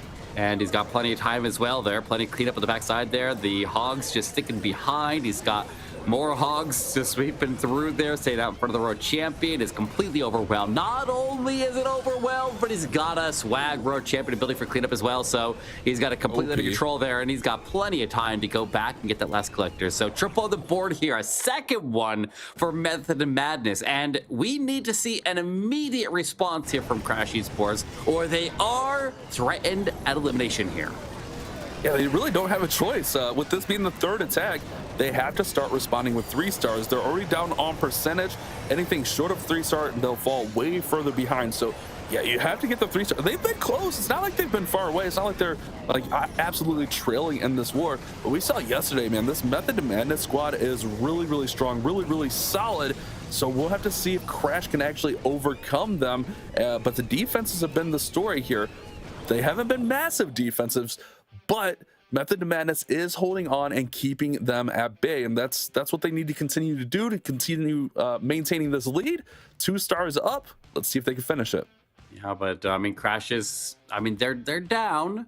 If they can get a triple right here, they can stay within reach there, clearly within reach here. So, I mean, the pressure's ramping here. And if you want to make it the challenge, if you want to get into the bigger prize money, the chance to move into the top 4 and get into the challenge finals, like, you got to continue the trend here. You got to keep on taking wins here. They fought fiercely in the lower bracket. A lot of teams got knocked out down there. A lot of teams have already met the fate of being eliminated from this tournament, and they're gonna try now to keep their name out of that hat, as we see Easy diving in with a Yeti bomb to start us off here. An anti 2-star basis. Use the Yeti bomb to set up the Queen charge. The Queen can charge around the multi, or I guess into the multi, I mean, around the spot that was taken out by the Yeti bomb, and take advantage of the funnel that is formed by that, but he needs, in this case, to get the queen to the town hall takedown. And so very, very important there. He's already setting up on the left side there, already setting up for the king to enter in on that queen's left flank there and force her into the core of the base here. And he's going to do wall breaks, not jumps. And so these wall breakers need to give him the access. He's got to get out those right buildings so that the wall breakers are going to target the right compartments here. He will have to cut this queen off, or else she may continue down the line. We'll have to see how this one develops. It's a very ambitious plan, but a lot of times on these box ring style bases here, or the anti 2-star bases, these are really effective methods. Go in, king. The king was deployed. Okay, the king was deployed on the wrong collector there. He made a mistake right there. He tries to wall break. The wall breaker going over to the king and is going to give him access to go back, but the queen is in the wrong. You know what? Maybe that's okay. It's fine. Maybe that's okay. I was a little bit worried there. Back. I thought the king needed to go to that compartment, but Eric, quit panicking, bud. It's fine. Easy has it under control. It's easy. It's in his name. Yeah, I see what you're saying though. You know, and it's okay. He'll be all right. But look at that rage tower is going off as he deploys the royal champion over there. Keep an eye on that. That royal champion's going to have a lot of pressure with ground bow, scatter shot. Queen should have no problem getting to the town hall, but I don't know if this royal champion. Ooh, good freeze. So see, I don't know if this royal champion is going to get a ton of value. It's going to go ahead and bring in the Lalo over top to try to support her and alleviate some of that pain she's dealing with right now. Queen's on the town hall, and here we go with the warden's ability to protect the Lalo. Pushing through here as the headhunters get through the enemy royal champion, and now working on the enemy queen as well. Wow, really nice start. Let's see if he can finish. I was a little bit nervous there. You saw the world champion. You see the heroes on the top of the base there. They were in the order of royal champion, king, and then queen. But the headhunters came in and they were able to skip the king and go straight from royal champion to queen. And now the king still stands, no headhunters in sight, and the queen keeps charging through. All the balloons have gone down now, and the queen still holds her ability here. So there is a chance that he still pulls through here, but queen ability will get him past the defensive king. No heroes can stop this on the backside here, and there's a little bit of time, but not seeming to be a lot here, guys. Oh man, he's not going to make another it. Defense. Yeah, it is, and that means they're going to be 2 stars behind, and they're technically still in this, but they're in a rough spot. They have to get a full reverse on the backside of the war here. They need 2 defenses and 2 triples, and so far this war is not going their way. That's what I was talking about, Eric. Method of Madness, their defenses haven't been overwhelming. They're not holding them to like, 70s, 80s, but they're doing just enough to hold these guys down to high 2-star attacks. And while they're responding with 3 stars, that's what you need to do to win these wars. I thought this was a really well done plan. I thought the queen charge was really good. Even when things looked like it was going sideways with the king, I think he got it back on track really nicely. It's just kind of ran out of gas there over that right side. The Tesla farm popping up was a little bit rough. The Lalo maybe could have been done a little bit better, but it's always easy to say that. I thought it was a decent Lalo. It's just that was a tough back end of that base with everything kind of popping over there.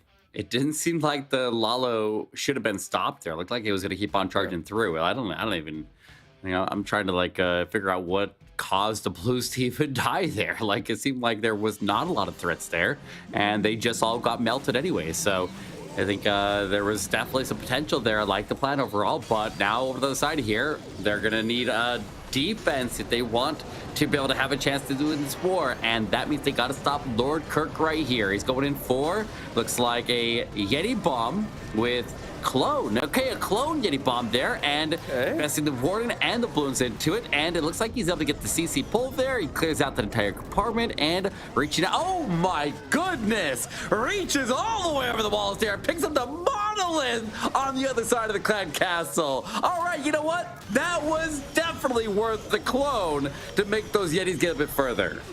That was some crazy. That's the value we see from like super archers or even super minions just from a clone Yeti bomb.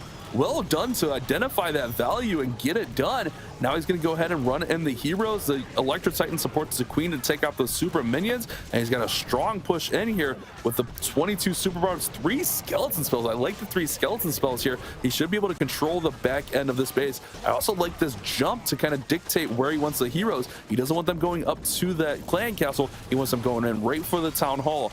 And I think with the 3 skeleton spells, he should be able to kind of run in the royal champion and kind of control that last compartment over there with the queen and the scatter shot. I love this setup here for Lord Kirk.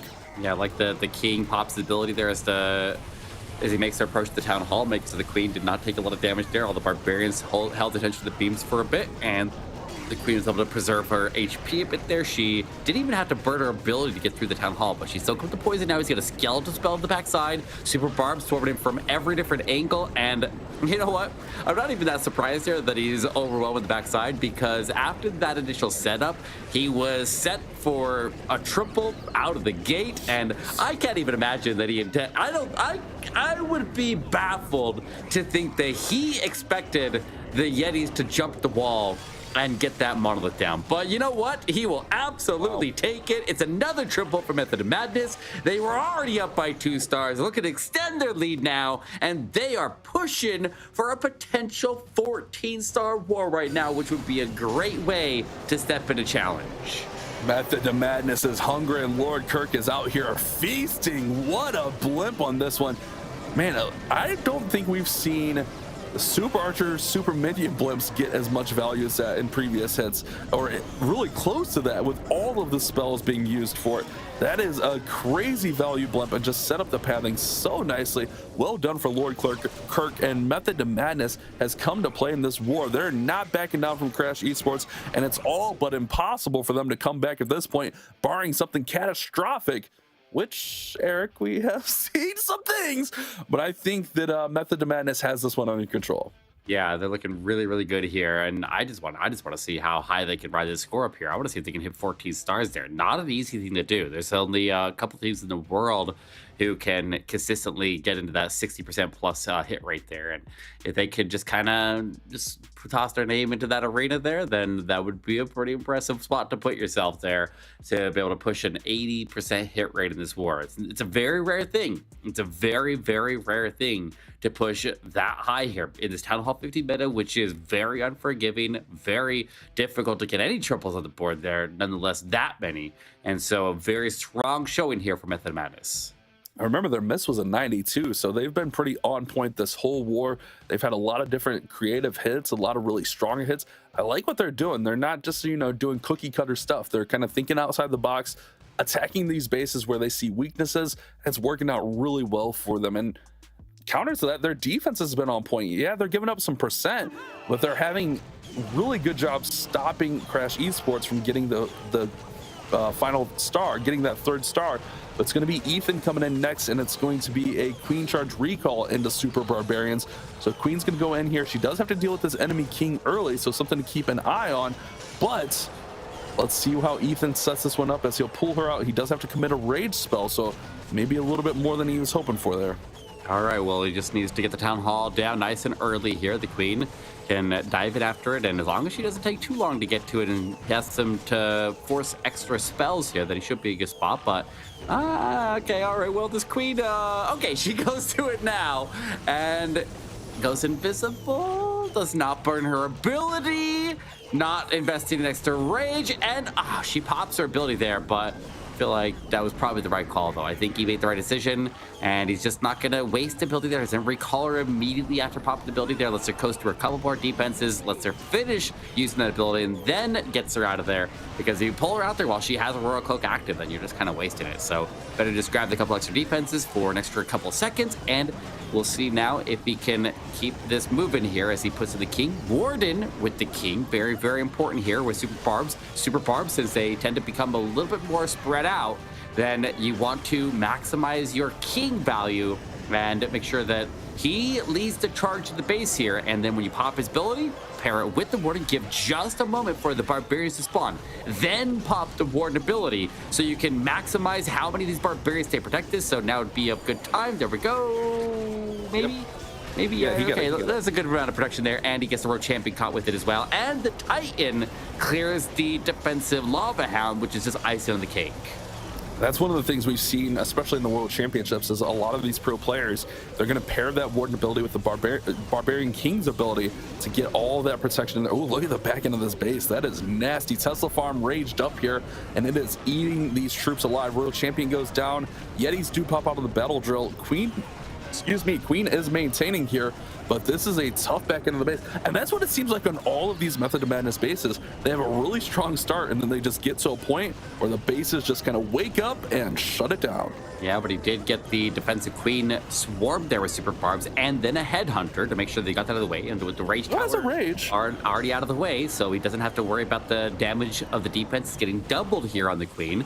And he's got a chance. He's just racing the clock. He freezes and then gets the Expo shut down. Another freeze. Okay, he's trying to get the damage on the far end here out of the way, and those wizards actually end up surviving. I think the double mortar there ends up, or the multi-mortar ends up shutting them down. So, oh man, another one. So close here for Crash Esports, but they just cannot connect here against Method of Madness. And now they're pretty much on the ropes here. The 3 stars down, go into the final exchange here. Method of Madness is dominant in this match on offense and on defense. Just enough on defense. They're not doing anything crazy, but just enough. And that's what we saw here. That Rage Tower goes off, the Tesla farm pops up, and it's just enough to shut this attack down. Fights off the Royal Champion, shuts down the King and everything in the core. So a really well thought out plan, really well executed plan from Ethan, but ultimately time is the biggest factor in all of these attacks. How many time fails have we seen today? It's been numerous time fails, and man, Crash, they needed that one just to have a slight chance. They already pretty up against the wall, but now it's all but done. Method of Madness looks like they're going to move on to challenge after this one, and it's been a well done performance. I want to see them get that 14 though, Eric. Like you said, I want that 14. Let's see if Kevin can do it. All right, Kevin going in with a, looks like super minion bomb. Starts off with the Hound. Hound goes off in the wrong direction there, but you know what? Does get the initial, Sweeper knocks him back. All right, he does clone up though. One of the minions was in back of it there, but he shifts the invisibility and okay, he gets picked off there. But you know what? If he gets the Town Hall down here, then he should be a good spot. Like, it looks like he's going to get the value that he was intending. Ooh. I don't know. Bashing gets the Town Hall down. He doesn't get a lot of the other defenses that were right under the drop zone, though. So I don't think he did get the value that he was looking for. Yeah, I agree with that. It seemed like those minions kind of struggled. The Sweeper got that one shot off, and then he had to use another freeze to just barely get that Town Hall. So I agree. I don't think he got all he was looking for there, but he is going to look to finish setting this one up here with the heroes. Have to see if there's anything else in that CC. Maybe a couple ice golems still remaining in the CC. So try to keep those heroes away from it so they don't pull it out. But with it being Lalo, he can kind of avoid that and not have an issue with it.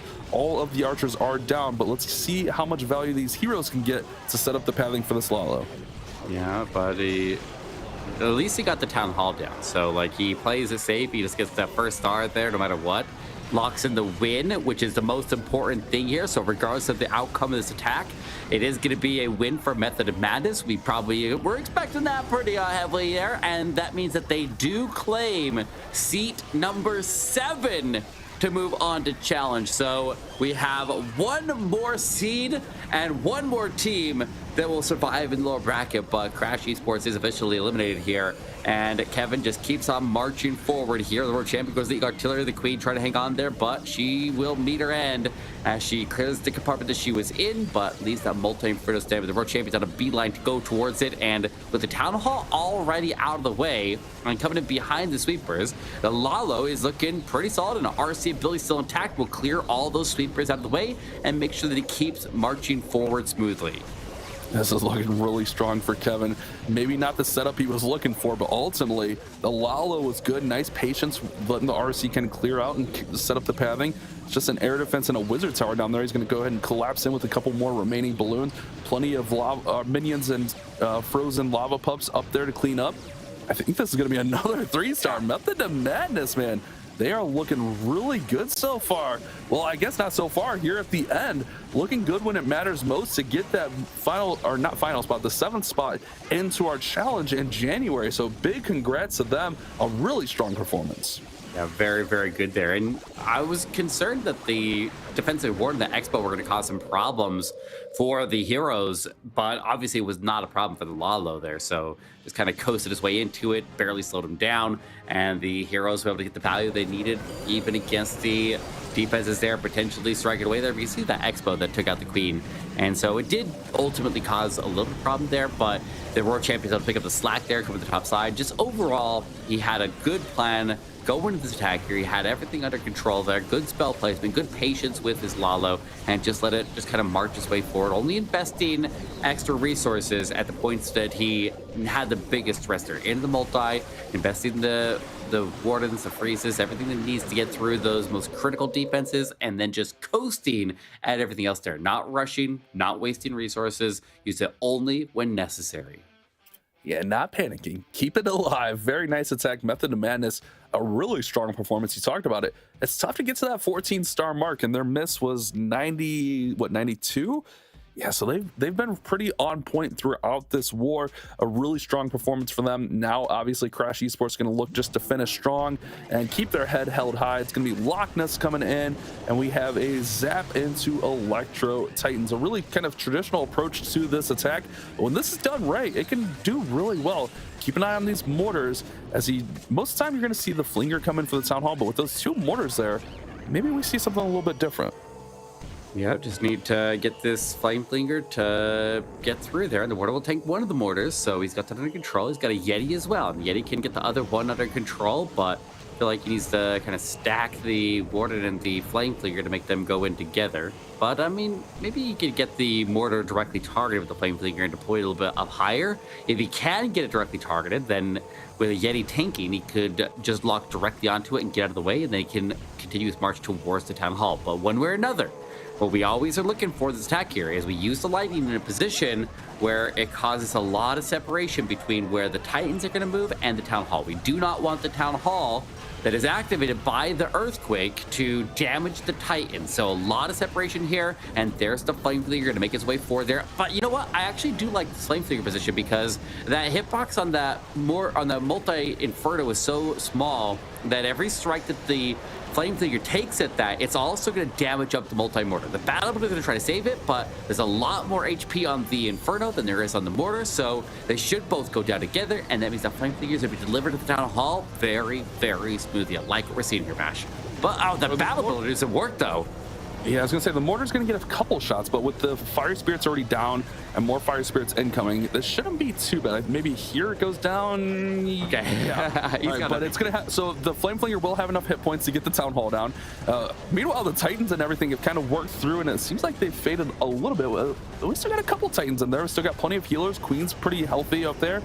Queen did lose ability. We were so focused over there on the Flame Flinger. I mean, yeah. I guess that is, the make or break whether this 2 stars or not, or has a chance to 3-star even. But let's see if he can get through the back end of this base. I don't see a Royal Champion deployed yet, so he still has her in his pocket, and he still has a free spell as well to kind of finish off this back end, but it is a tough compartment as that Town Hall does fall down. We got another Electro Titan and a Yeti coming out of the Clan Castle. Yeah, and they're going to go tank for the World Champion deployed at the top of the base there, and everybody's aimed to try to time to meet together at this last compartment, at this defensive World Champion. If you get through the World Champion, then you triple. You have a chance to get through. But the Yeti and the Titan continue to tank for the World Champion. Everybody converge all at the same time. Super Wall Breaker, not able to get the Queen into that Scattershot compartment, but does give the access in. There's the freeze. RC locks on. 15 seconds to go. RC ability still intact there. Looking good. He's got sneaky combos. He gets thrown down. They'll target anything right now, not just the collectors and storages, because there are no collectors and storages. 5 seconds to go. Titan working for it. Pop the RC, and not another one. Not another one. Oh, time has been their biggest enemy here. They've had really solid plans, but another time fill. Oh, did that Royal Champion ability even get all of our targets? I don't think it did. Oh, he should have popped it earlier, but I think that the Electro Titan was burned up that poison tower and just doing aura damage. I think it's like stuck in the tornado trap right there. I think that builder hut with the antenna, the Bob hut, is that what it's called? I think that would have stayed standing at the very end there because the RC shield was swinging through, and I think it was gonna have to hit the invisible tower and then bounce back over to the builder hut to be able to actually power through it. I don't think he had enough targets, but either way, it's irrelevant. The attack was just for fun anyways because Method of Madness had already taken the win, and they are our 7th seed out of the lower bracket moving into challenge. 7 teams secured. to play in January and at Town Hall 16 at that. So they're going to be having their work cut out for them. They got a lot of adjustment to do the meta. There's going to be a lot of work ahead of them, and they will definitely be able to show off there and be one of the first major tournaments to play at Town Hall 16. So we are definitely excited about this one, but we still have one more war. We have one more war to decide our 8th seed. So join us back after this break and we'll see what happens. You guys are watching the Snapdragon Pro Series. Welcome to the place where dreams come true, where everything you want can be yours, if and only if you're willing to work for them, you're willing to hurt for them, but most of all, you're willing to be first for them. Ha! Look, I'm going straight to the top. I don't know how I would stop, like it or not. I got some goals that I'm hitting. You hear what I'm spitting? It's hot. Look what I got. Whole lot of passion and pain. The road to success is insane. Stay out my lane, cause I'm on a mission. I'm getting what stands in my way. Yeah, I'm a beast. I wouldn't play with me, baby. The way that I'm training is crazy, and I do it daily. You wanna talk about drive? I got more drive than Mercedes. I've never been lazy. I'm in the room, it's a red alert. You wanna compete? Well, get better first. I got 10 toes in the dirt, push through the hurt just to show them my worth. I'm the best. Yeah, I'm the best. I never stress. I know what's next. I'm who they test, like we playing chess. But I'm unimpressed, so now let me flex. Ha. Yeah, I'ma work through the struggle and hurt, cause I know my worth, and I gotta be first. Ha. Yeah, I gotta be first. Look, I don't want anyone's sympathy. I understand what it's meant for me. I give my focus and energy. If it's meant to be, then it's meant to be. But mentally, I'm undefeated. They hear that and say I'm conceited. Like there's no reason. Like I don't beat them and come back again just to teach them that when you work under pressure, you reach higher measures. They'll try and bring you down, but you cannot let them, and only get better and focus on cheddar. Eye on the prize and you'll become a legend. Like, when I'm in the room, it's a red alert. You wanna compete? Well, get better first. I got 10 toes in the dirt, push through the hurt just to show them my worth. I'm the best. Yeah, I'm the best. I never stress. I know what's next. I'm who they test, like we playing chess. But I'm unimpressed, so now let me flex. Ha. Yeah, I'ma work through the struggle and hurt, cause I know my worth, and I gotta be first. Ha. Yeah, I gotta be first. They don't know what's gotten into me, how'd I turn pain into energy. Through all the struggle and hurt, remember my worth, and that's why I gotta be first.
The Snapdragon Pro Series powered by Samsung Galaxy is brought to you by Snapdragon Elite Gaming, Samsung Galaxy S23 Ultra, Monster Energy, and DHL. We are back. It is the Snapdragon Pro Series for Clash of Clans, the NA region. And guys, we have one match left today, and it should be a good one. Eric, how have you enjoyed this week so far? I mean, we've seen some really cool wars. That last one, very, very impressive. Method of Madness. I thought they were going to make it through yesterday, but they make it through today, and they impress, and they claim that 7th seed, and there's still one more seed to go out here. So we still got another war up ahead here. This one's sure to be a banger. They got to keep you on your toes, you know, Eric. They've got to keep you on your toes. I'd love to hear, of course, what those of you watching at home are thinking of the show, of the wars that we've had tonight. And there you go. You can find us on Twitter/X at ESL Mobile, Instagram and Facebook at ESL Mobile too. And of course, join in the conversation. The conversation. I completely lost my words there. Join in the conversation on Discord. We would love to hear what you think.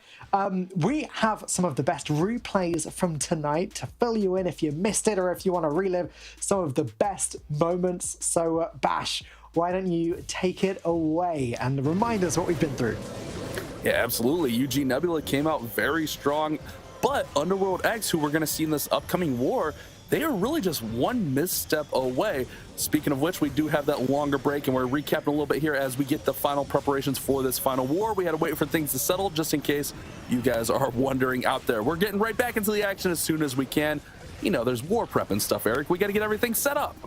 Yeah, there's those internal timers in the game that just make so that we can only move as fast as we can move here, but we're booking as quick as we can, just like UG Nebula were having to do to be able to win their war there and secure their seed into the finals. But we stay active with a very, very nice win over United COCs. And so United COCs did get knocked down to that lower bracket, or was this already lower bracket? I forget now. There's so much that's gone on here. I think that was, yeah, actually, I'm looking at the bracket here, and United COCs actually went down to the lower bracket, and they faced off against Omnipotence, who took the win against them, and we're actually going to see Omnipotence play against Underworld X in this next match. So Underworld X, after that unfortunate 1-star, going to have some chance for redemption.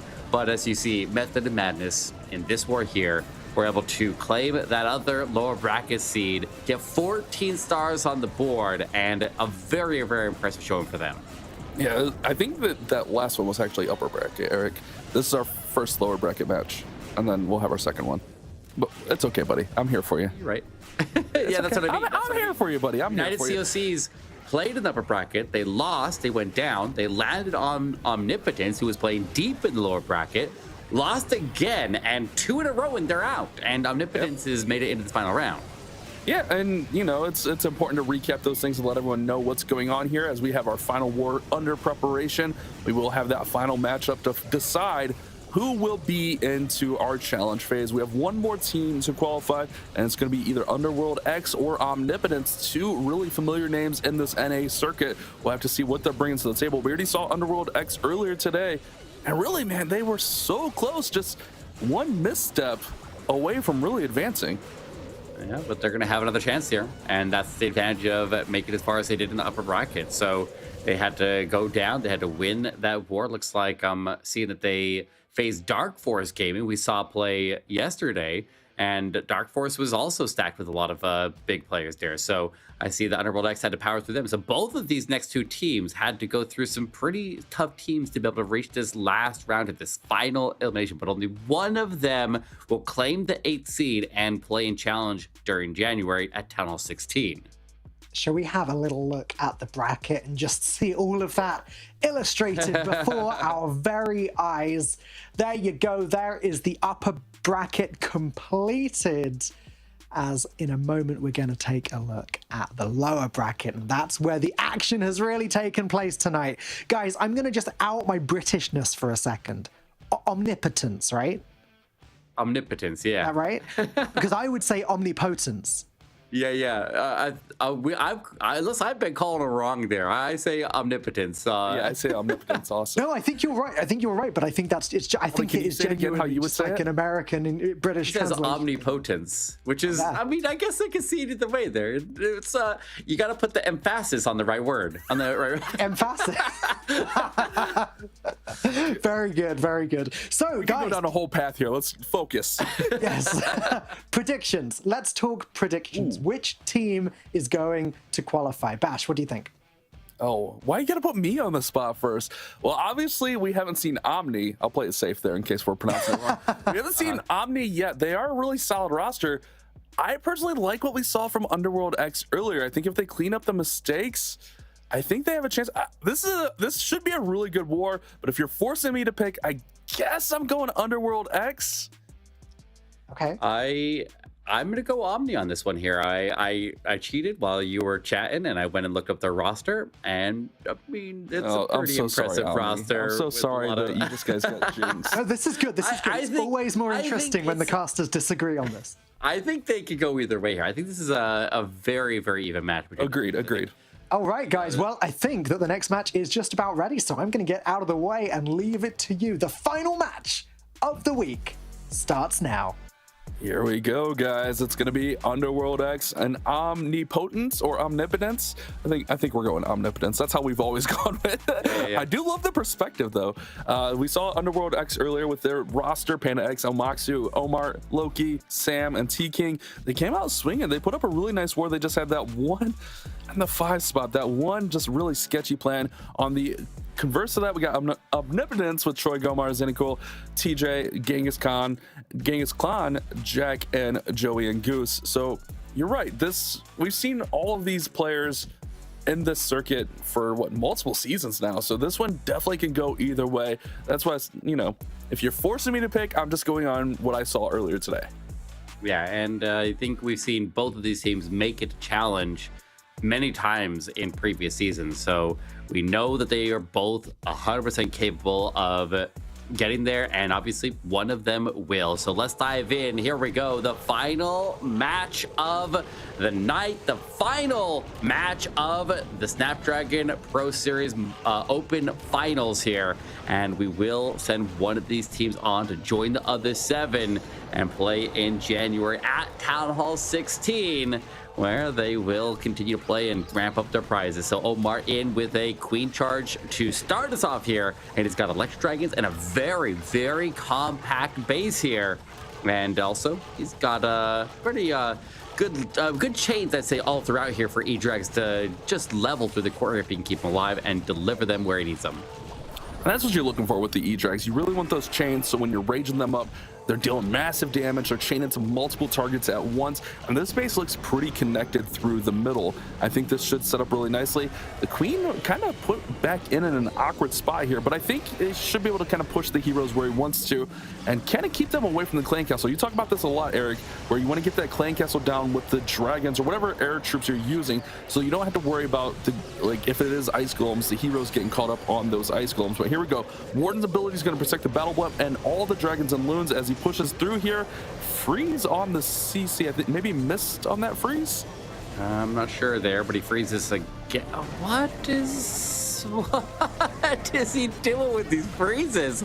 He gets the Town Hall down, and he does have the Yetis that were inside of it. So CC's all drawn out here, and looks like he's able to get the ice, or I don't know, I'm not sure what those freezes were there, but the dragons just kind of got melted in the core of the base here. Now the healers are getting targeted by the Multi-Inferno, and that Multi-Inferno's out of rage here, so now he's going to lose all of the healers here. He still has the defensive king on the backside. I'm not sure what the freezes there were, Bash. I'm a little bit confused by that. I'm a little bit baffled, and I'm a little bit concerned as well about his chances to be able to finish his base off. Yeah, it was weird. I'm confused too. I'm over here trying to figure it out. I'm definitely confused as this one, it looks like it's going to fall a little bit short. But remember, in the last attack, Omar kind of started off slow for them as well. It seems like Omar's kind of just their go-to, like, hey, find a base, run a somewhat safe plan on it, and see what you can do. This one is better. Earlier he had a 62%, so this one will climb up closer to that 80% mark. Should get to 79 after this minion does a little bit of work. So doesn't hit the mark. The spells were a little bit sloppy, but it is still a little bit of an improvement, and we saw how close they were. I think I like this for start from them. A pretty safe play. Could have done a little bit better, but at the same time, I think they're going to be fine. Yeah, I do have to wonder if it was necessary to bring as many healers as he brought. He probably could have got away with even less than 3, but he brought 3 there, and the 3 healers that he did bring were able to get shared by the king and the queen, get some good value there. But the E-Drags themselves need to get out more. But look at that freeze again there. Like, I'm not sure what the point of that. Maybe he's just trying to prevent the Rage Tower from pre-triggering. Maybe he's trying to get the CC. Yeah, maybe the Rage Tower. Yeah, I had to bet something like that there, but I mean, that's kind of an interesting choice, because you could have frozen up like Expo, Multi, and the scatter shot there all together on either side and got some good value to that. It was kind of weird, but I mean, it was not able to get the E-Drags through regardless, and so maybe there was another plan, but it's hard to decide. You see that very, very compact core. You think E-Drags can just tear it to shreds there. And I mean, I would look at the base there, and I did look at the base, and I thought these E-Drags are just going to melt the core, and they didn't. So that's always the risk that you're going to face there when you're going against those anti-2-star bases. It's very, very dense. They either tear it to shreds in a heartbeat, or the core holds, and you end up leaving a lot up. I also felt pretty safe with the battle blimp there. Sometimes you can go with the stone slammer on those attacks and be fine. But, you know, it is a safe 2-star. You know, the last war, if they get that safe 2-star, maybe they're not in this spot. So making adjustments, improving, and let's see what Joey and Goose can do now with a super barb into... Oh, we only got a couple of invis here. Did use some lightning. All right, so it's going to be super minions. I'm going to look just to get a little bit of value here. Yeah, but that Electro Titan stands right under the Super Minions, and it's going to start to burn them up there. So keep it on the Titan. It gets away a little bit there, and the Super Minions are, I mean, they got a lot more HP than Super Archers.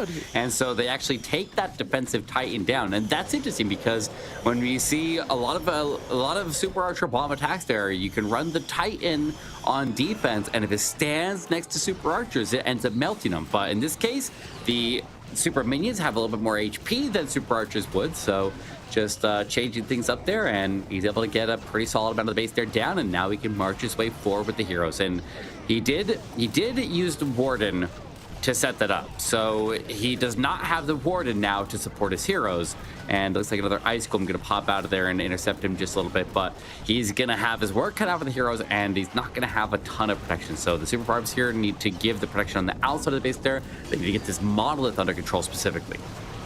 It's going to be a tough entry. He's going to really have to cut off this top side so that the heroes will duck in and go for the Town Hall. He will have the Royal Champion.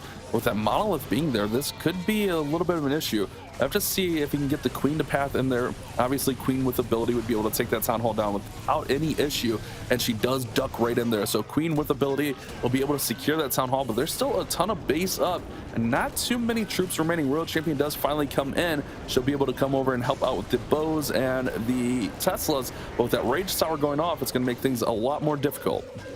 Royal Champion just cutting across there. King gonna go to Phoenix, but can't get access to the defensive Royal Champion. The Phoenix itself will step in there and get a little bit of damage onto her. But the RC ability goes off here, hits a lot of the backside defenses.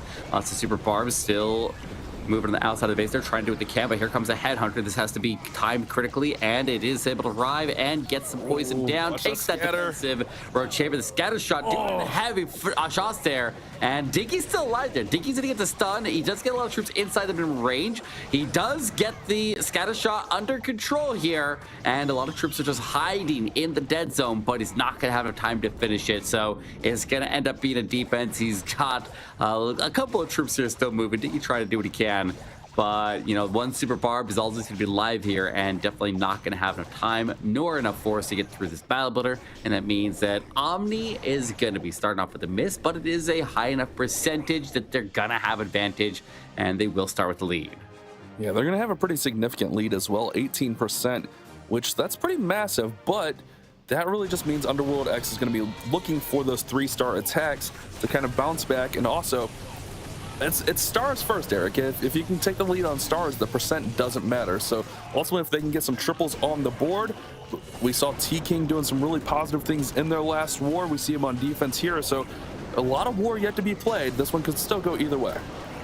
Yep. Just need to. It's just hard to be able to survive past that town hall. That's what I was talking about. If you have the option of not investing your warden to get that blimp delivered, then you can get a lot more value out of your king, you get a lot more value out of your heroes, you can get the protection that you need through that town hall takedown, and it can be a very big deal. If you do need to cross the whole base and reach that town hall, then I mean that's when it's a very good idea to invest the warden, because then you don't have to worry about the town hall poison, the blast there just being soaked into your heroes, and you can get a lot more value. But if you're gonna go with the short approach and just land into the defense or into the eagle artillery, then try to find a way to do it without investing the warden, so you can have the warden for the heroes and take the talent down easier. But into the side here, we got Panda X going in for Underworld X as they dive in for their next attack, trying to now make up for the percentage deficit. And I think the way that they want to do that right now is just get a triple on the board here and pray for defense. Electro Titans with a Queen recall here. Queen's just going to look to set up some pathing. And maybe Omni is seen something against Underworld X running the anti-2-star ring style bases, you know, giving them a little bit of issues. This recall is going to go ahead and set the Queen to go up on the other side, or actually go on the top side of the base, and then it'll just push her in with all of these Titans. He does have an apprentice warden in there along with that battle blimp, so maybe he just wants to kind of break through and get into that inner ring and then send the blimp in excuse me, to kind of finish off the town hall. We'll have to see how this one develops as he kind of starts working all the troops in now. We got a lot of rages to work with here, though, so we can get all these healers raged up and keep everybody topped off here. And Titans can be very, very effective here, but I don't think he actually wants to go into the core of the base there. Use the blimp to go secure the town hall, and everybody else to walk around the town hall compartment. If a couple troops go in there, not a big deal, not the end of the world, but ideally the Titans stay to the outside, stay away from the town hall. Let the blimp handle it. He's got the warden ability, protecting the blimp for his final approach there, and that also saves the Titans, protects against the black air bombs. He does deliver the blimp. Looks like it is a raged up Yeti bomb. Yetis do get pulled off more than they take the town hall down. Okay. Yeah, you saw it too. Yeah, that was a little bit sketchy, but you know, ultimately gets to the Queen. She does have the healers on her, but that means that the Electro Titans do not have the healing support, but they are pretty beefy, so they can be fine without it. Queen has to go to ability here to fight through this Expo and Scattershot. Royal Champion's coming in to support. If these Titans can just support the Royal Champion enough here, he's got a chance at this one. I'm wondering if we're going to see all rings from Omni. That's something to keep an eye on. You talk about this a lot, Eric, where if you run, you know, all the same style base, all it takes is one person to be uncomfortable and force that mistake. So that's something to keep an eye on as this war develops. But Panda's looking comfortable as this one should get through. Oh, we'll have to keep an eye on that storage. That Dark Elixir storage down there might be a factor with time. Defenses are going to be down, but let's see if he's got enough time. He's got the minion chipping away the cannon up there, which is going to make the Royal Champion go directly into cleanup. And the spot that she decides to start the cleanup is going to be right there at the end of these collectors. The Queen needs to go south, but remember, roll 3. As soon as the Queen has the targets up top cleared, she will turn south. She will walk onto the storage. She will take it down. And that means the first triple of the war is going to the favor of Underworld X. Down on percentage, but the chance to be up on stars now. Good for Panda. Remember, Panda had that 99% in their last war. So close. This attack was it felt all over the place, really, but he got it on track, and the plan was good. We see this on these rings where you kind of just get the Titans on that outer ring and just kind of let them work around. It works out really nicely, and the Queen kind of splitting off here, I think, was key. She goes up top and secures all these defenses. And I think that's what allowed this to be a triple. He does commit that rage to it. It was a really good commitment, and it's a really nice attack. Underworld X pushes into the lead after trailing huge on percent. Obviously, that's going to force a rebuttal of a 3-star, but 3 stars are easier said than done at Town Hall 15. So we'll have to see if Omni can respond.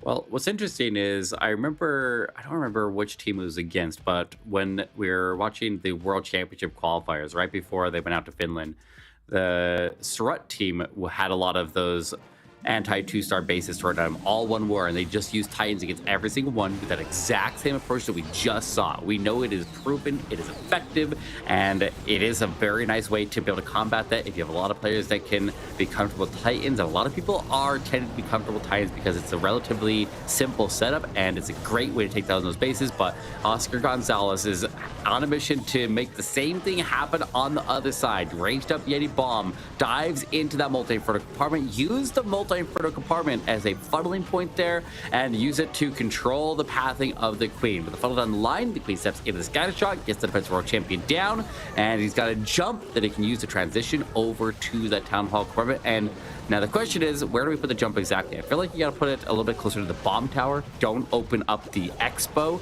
You'll want to keep the Queen to go, I feel like that should have been off to the left further. Maybe that's okay. We'll see what happens here. Let's see what we can do. Yeah, let's see what happens indeed as the CC troops are pulled. Queen's going to go ahead and work through them. Freezes on the super minion so the Queen doesn't sustain too much damage there. Looks like she's got everything under control. She should be able to step up, take this town hall without too much issue. And that's going to set up the Twin Hogs really nicely. I'm assuming they're going to come in from that top side of the base. Look at that, Yeti's over there on the left, over there at the 9 o'clock position, just setting up, taking out. Should be able to take out that Archer Tower, whether it's from damage or even from the Yeti Might. Rage Tower pops in the core now, Eric, and he's setting up these Hogs nicely. Here come the Hog Riders, all from the top side. Should be able to push right through this mono, no issues.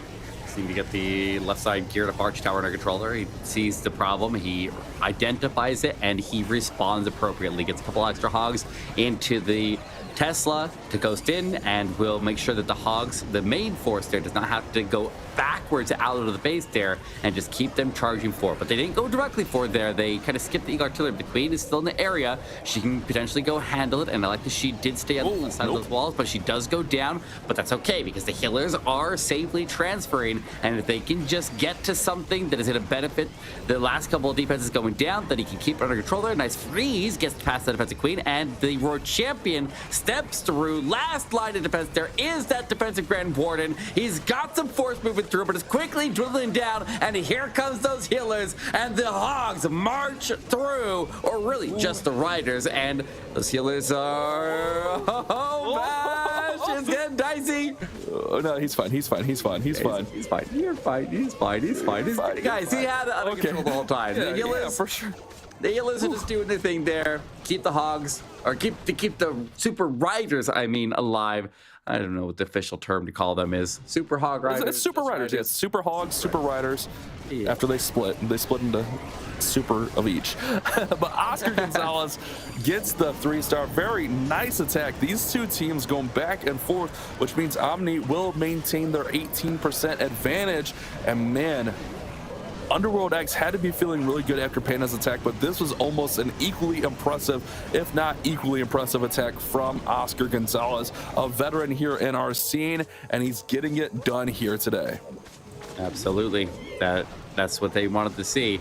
And I'm always, every time I see Omni, I remember back, was it 1 season ago, 2 seasons ago, where they're playing in Challenge, and they had like an undefeated streak, and then they had a big loss streak and barely didn't get to a live event there. So like, I really hope that they can make it into Challenge here and make it into the top 4, because I want to go, like, if we get to go to a live event, I don't know if there's gonna be one at the end of the tournament here. I hope there is. Someone find Eric a live event. Yeah, somebody find out. Live event at Eric's house. Let's go. Yeah. I'll just invite everybody over here. That's a good idea. There we go. But I want to hang with the boys, But it is fun, NA Clash LAN it's a really fun event. Everyone gets together and hangs out. We got Omoxu coming in now with a Zap. Lala seems to be Omoxu's specialty, as we saw in the last war. We saw it in the previous seasons. Let's see if Omoxu can get back on the board with another 3 stars. The last war did just that with the same attack. Just using the Yeti over the right side, gold balloons, get the funnel off to the left, and the King and Queen march on forward. I like that we see this this scenery pack here on the Defender, but then we also see the Clan War League medals being used for the defense, or for the offensive Queen skin as well. I like to see that. You see where people's priority is. One person is going to use it for offense, one for defense, and Omoxu is hunting for a triple here as he tries to once again put the pressure over to Omni and get some triples on the board. But so far, so good here. The heroes path directly to the base. The Queen, with her ability to attack, will keep on moving forward here. The Titan gets the invisibility tower pre-trigger with the aura, and that's going to make so that the Queen can pop her ability and secure the Town Hall takedown. So Amoxu, okay, Queen. Come on, she's come on, fine. Queen. Yeah, she's fine. She's fine, Bash. We I were really worried. like what Amoxu does. Amoxu, a really strong Lalo player here. We don't see that a ton in our tournament, let's be completely honest. But when we do see it, it seems like those people that focus on it and are specialized in it are really good at it. And Amoxu is one of those ones that make it look really nice. Now it's just all on this final little push through the base. We do have the Warden.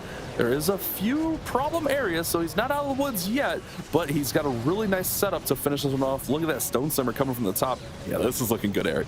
Yeah, I love that Slammer. Gonna go get the scatter shot under control here, making sure it's not hitting the main pack of balloons there. But out of that Slammer comes Yetis into the backside, which means Yeti Bites are gonna throw it at scatter shot and take it down. And that'll set up these Blues to keep on marching forward. Barely gets it before that visibility tower goes off. They're a little bit worried that that was going to stop him. But the Balloons get some cover from the visibility tower. The Warden gets directed into that air defense because he skipped the visibility tower, and the base is gone. It's a triple. Omoxu gets another one on the board here. And once again, the pressure's on to Omni to deliver and secure their lead again or fall behind. Alrighty, the war is heating up, and this is where we saw the last war for Underworld X kind of heat up and kind of get a little bit tense. And the middle of the lineup, although last time we saw Panda with the 99% time fail, we did see Omoxu get the 3-star as well. So let's see if they can keep this momentum through the middle of their lineup. It seems like that's where they're going to kind of lean on and kind of get carried to the end of the war. Keeping that pressure on Omni, Underworld X knows they're down on percent, but if they can keep 3-starring, eventually they hope for that defense and they can close that gap. Yeah, I'm always a little bit nervous when I see the heroes diving into the double invisibility tower like that. One of the ways that I see people try to counter that is by using like a log launcher to get the invisibility towers pre-triggered. But I mean, the fact that he just marched into a double invisibility tower with the kill squad to go after the town hall and did not have a pre-trigger is kind of risky right there, but it did pay off and he did keep it under control the whole time. So I mean, that's just showing you what kind of risk they're comfortable with and what they're willing to do here to be able to get those triples. Both of these teams are veterans here, so they know what's on the line. If you make it to that challenge, the prizes ramp up significantly. So they know how important this war is. Yes, they have secured some prize money here in our ladder finals, but when you get to challenge, man, it's a whole nother level, not to mention the competitions on a different level. So they're definitely trying to step it up and trying to make it to our challenge in January. But it's going to be TJ up next, and it looks like we have a maybe super archer bomb here into the super barbarians, a super barch, if you will. One of the more popular attacks in the game right now. All these super barbarian attacks, whatever variations they have, are really popular. Keep an eye on this poison tower. If it throws, he could be in trouble. Gets the blimp down just in time. Yeah, just gets it before the poison tower pops off there. Looks like Rocket Balloon is going to pop out, and he's got an archer pre-deployed over the far left side of the base there. So the Clan Castle troops will just move off over there, which is very, very important to put an archer on the opposite side of where you're landing so that the CC, especially if you have an Electric Titan on defense, which we did see earlier, you don't want that just parked in the middle of your super archers, and then the aura would end up taking them out there. So you got to make sure that you keep the Clan Castle away from your drop zone so it doesn't cause any problems. But he does end up having the super archers to get a couple shots at this Eagle Artillery. If you get that Ray Tower pre-trigger, that'd be amazing. That's not going to happen. He will now have the heroes move in, taking advantage of the area that was cleared out by the Warden and those balloons and the header, and basically just everything removed from the edge of the base there to the hole that was nuked out there by the super archers, and use that as your funneling point there. But he does get a wall break deep in the base there, all the way to the artillery, and he's actually got good pathing now. I was worried that wall breaker wasn't going to make it. He was just kind of hanging on. It was the little wall breaker that could.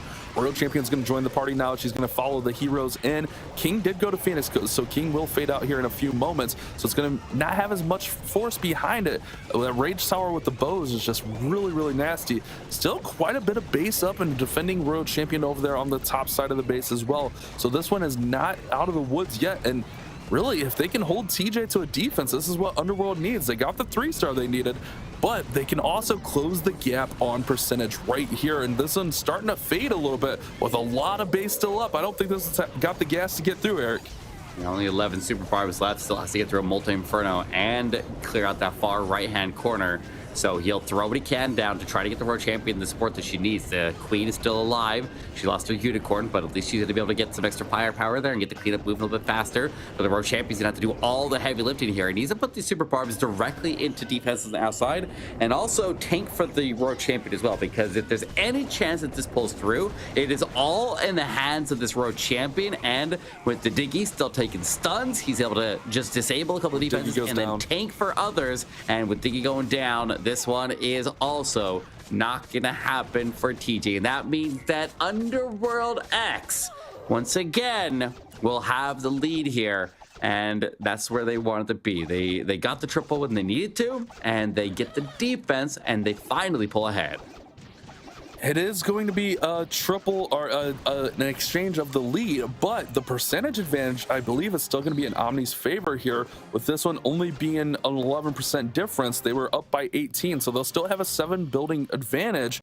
So Underworld X, formerly Golden X, are still going to need to keep the pressure on. They can't really slip up too much here. They're going to really need some high attacks. Even another 3-star would be really nice to kind of give them a little cushion.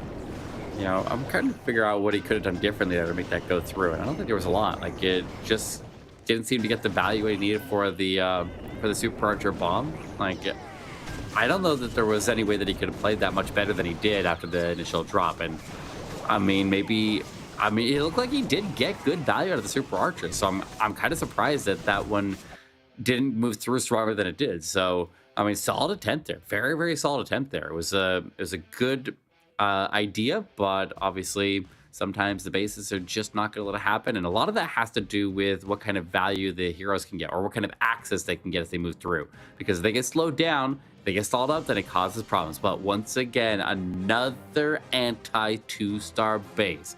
Joey and Goose on defense. T King will be once again going in, and this time we're seeing super bullets. Now, super bullets tend to do very, very well against these anti 2-star bases.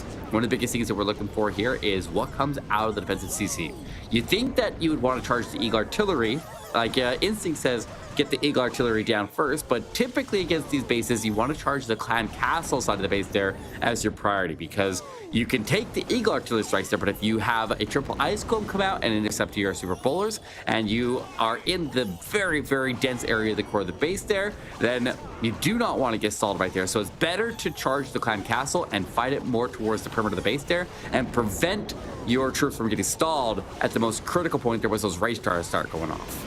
Very good insight, Eric, and here he goes, and a couple Electro Titans out in front kind of gives a little bit more defense, a little bit more oomph to this attack. But here we go. The bowlers are going to look to bounce through here. You're going to see a lot of rage spells being used. Is the King in there? I don't see the King in there, so King might be delayed and be used a little bit later on in this attack. The super bowlers are going to bounce through, get these multi-target infernos down. Warden ability goes off. Here comes the King on the left-hand side. That Flinger's still working. We'll have to keep an eye on what's in there. A lot of times you'll see like super minions in there. It's actually going to be Yetis out of there. Bowlers are bouncing through, but bowlers are starting to fade as they kind of split in the middle of this base. Ooh, this is going to be tough. He's got it thinned out pretty well, but does he have it thinned out enough? Pops that Queen ability, gets past the defensive King, and I mean, he did get stalled at the defensive Ice Golems that I expected to be there, but he did fight him in a pretty good spot there, and he does have the healers safe here. The healers are split, though. He's got some of them over the Warden, some of them with the Queen. The Warden, I'm not sure why he's off to that side there. He needs to start following this Queen and get these healers consolidated, but so far, he's actually doing pretty well. The King worked with the World Champion outside of the base there. Warden now splits over there, and this Queen's in a good spot. RC ability intact. Still has the defensive World Champion at the backside of the base there. Yeah, maybe. He's got a rage, Eric. He's got a rage. He's fine. Yeah. Is he okay? Yeah, you're right. Fine, Eric, he's fine. I'm not 100% convinced here, but that bottom quarter there, giving him a little bit of trouble there, but I think the World Champion should be able to handle it. Yeah, she'll circle back. Queen will handle the top side. This is a triple. This is the middle of the lineup. We've seen them just handling things. They came in last war with 3 triples in a row, and put them in a position to win the war. And we're seeing it right here. They're back in another position to win another war here with 3 triples in a row now for Underworld X. The middle of this lineup is nothing to be trifled with, as they are on fire. Both of these squads are going back to back, and Omni needs a 3-star in the worst way, as Underworld X gets another one on the board. Very strong performance out of this team. And yeah, you're right. It was soon as that the King and the Phoenix were able to take out a couple of those Teslas and thin down at the bottom there, then all worries are alleviated. But look at this. Look at the defensive ice golems that were going off right around here. So he's starting to get frozen up there, but he was not into like scatter shot range yet, and he still had a lot of the defenses that were not hitting him heavy, and he just froze. He did a freeze on the town hall, and then more freezes deeper in the base there. But bowlers under rage, when you can keep the healers under rage as well, can survive through some heat right there, and they just got to survive long enough to be able to get the couple shots off after he gets past the ice golems, and you tend to power through that. But a lot of times you see anti 2-star bases paired with defensive ice golems, a very, very strong way to counter some of the best attacks that go at it. But if you know how to approach the base, if you know how to handle the CC, and you can fight it into the lower damage area, then you're gonna set yourself up and you're gonna triple those bases, just wreck through the core like just a bowling alley, right? But now Jack from Omni is in, like you said, the worst way possible, needing a triple. Otherwise, they're gonna be trailing 2 stars behind going to Final Exchange. So they're still in this, but they have to triple out from here. Here we go. Jackson with Queen Charge, regular Hogs. A very interesting call. We've kind of seen the Super Hogs taking the lead here today. We see occasionally regular Hogs being used. It's just those Super Hogs are just a little bit more valuable when they split into the Super Hog and the Super Rider. It's just a little bit more impactful and allows you to clean up and kind of have a little bit of tanking throughout the attack. Queen's gonna go ahead and charge into the Eagle Artillery. We'll have to keep an eye on things. This looks like it could be a pretty risky play, as the Flinger's setting up, unless he runs the Hogs right through the Town Hall. But a lot of times I think you're gonna run the Hogs to finish at the Town Hall. I'm a little bit worried here, Eric. He's got the recall, so after he gets the Eagle Artillery down, he can just let this Queen continue with the rage here before she goes to ability. Get her out of there. No, he's holding on. He's got the rage still, boosting the healers, and he goes invisible to get more time. But Flame Flinger gets targeted as he goes invisible with the Queen. And I guess he had nowhere else to go, but he will recall the Queen out, leaves the healer behind, and then redeploys to start the charge towards the Town Hall from that very, very bottom corner of the base. My microphone was covering the recall. It's like, what recall, Eric? What are you talking about? I had to like look around my microphone. I did your blind spot, right? Yeah, right in the blind spot there. That's okay. The recall is deployed, and the Queen is back in to go in for the Town Hall now, as Eric so obviously pointed out, and I should have seen it, but that's why we work in teams, Eric. You see the things I don't. It works out so lovely, so lovely. Now the Queen's in charge of getting this Town Hall down. He did get a pretty nice opener, but by the time he gets to the top, I think that Rage Tower might be redeployed, or at least close to it. We'll have to keep an eye on that, which that's a really heavy area. Hogs are in, so it's all on the Queen to get this Town Hall, as the spells are starting to thin out as well. Yeah, Word Ability goes off there, but did not cover the Aurora Champion, but she's sustaining just fine there. She's not taking any damage. The Hogs just take the lead and stay out in front of her, but the Rage Tower does trigger. He does go ahead and freeze in that area. The Aurora Champion does step in, takes some stuns, but the stuns are ineffective when you're already freezing the area. But the Aurora Champion has to turn back to the ground skellies, and the Popper ability, trying to keep it alive here. Queen ability does stay intact here as he passes through the Town Hall. The Aurora Champion getting hammered away by that defensive warden there. Take a stun. Nope. She goes down, and now he needs to find a way to get back over to the Multi-Inferno, and he doesn't have a lot of tools in his belt here. So I think that this is going to be a time fail, if I had to guess. Yeah, he doesn't have enough time to get through there. Even he has the force. The Queen is fine. He's just not going to have enough to get through that backside of the base. And man, another time fail has been the story of our day. Time fail's making the biggest impact. 98%. That's a heartbreaker for Omnipotence, as they are falling behind even further now. They're down 2 stars now. Normally we would say it's all but done for Underworld X, but we saw on their 5th attack in war number 1, they had a 1-star. So I don't want to say anything is over and done with yet, as we have 1 attack each for these 2 teams, but it looks like Underworld X should be in a commanding position to move into challenge. Yep, they learned from the last time. Just don't make that mistake again. Imagine. I can't imagine. Already do something safe. You know. But look at that road champion turning back at those ground skellies right there. If those ground skellies didn't stall up their road champion, she continued to power through the monolith and the multi, then we'd be looking at a triple right there. But it didn't happen. It didn't happen that way, and there's nothing you can do to take it back now. All Underworld X needs is a 2-star to secure the last and final spot to move on to challenge, and here we go. Right, so another anti 2-star base, a blimp that will be in charge of secure the town hall. But for this attack here, if you don't get the town hall with the blimp, then you do risk the 1-star, and so you have to delay your road champion until you are 100% sure that that blimp secures the town takedown as a potential backup. There is some natural risk no matter what you do when you face this style of base, and so you see that final attacker making his way in, recall the queen out, and now here we go. The moment of truth. Can they keep this under control, or does this anti 2-star base be the kryptonite that stops them from getting the challenge? Eric, you know what I really want to see here? I really wanted them to take a page out of Push's book. Run 3 clones with a Hydra. That's what I really want here, because that just eats these ring bases up. It's very safe. It's very effective. But let's see, the blimp is in, and this is the make or break moment for Sam. Can Sam redeem himself and take Underworld X to challenge phase? Here it is. It's all on the line right here. This battle blimp is going to land, and it's going to be taken down. The 1st star is secured. 2nd star should be a gimme at this point.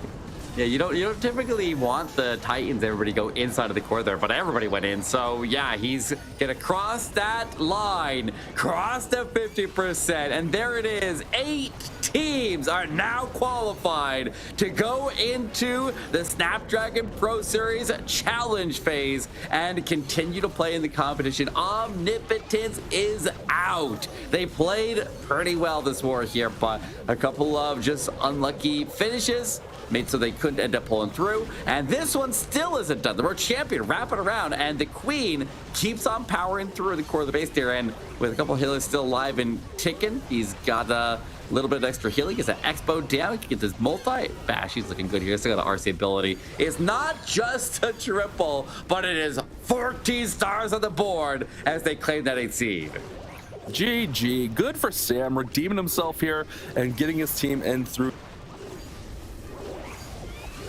Yeah, I don't know where Bash just went, but his microphone just cut out. So I'm gonna just talk here and talk up this Underworld X team. We've seen this team play through in a lot of previous seasons. They've done some incredible things.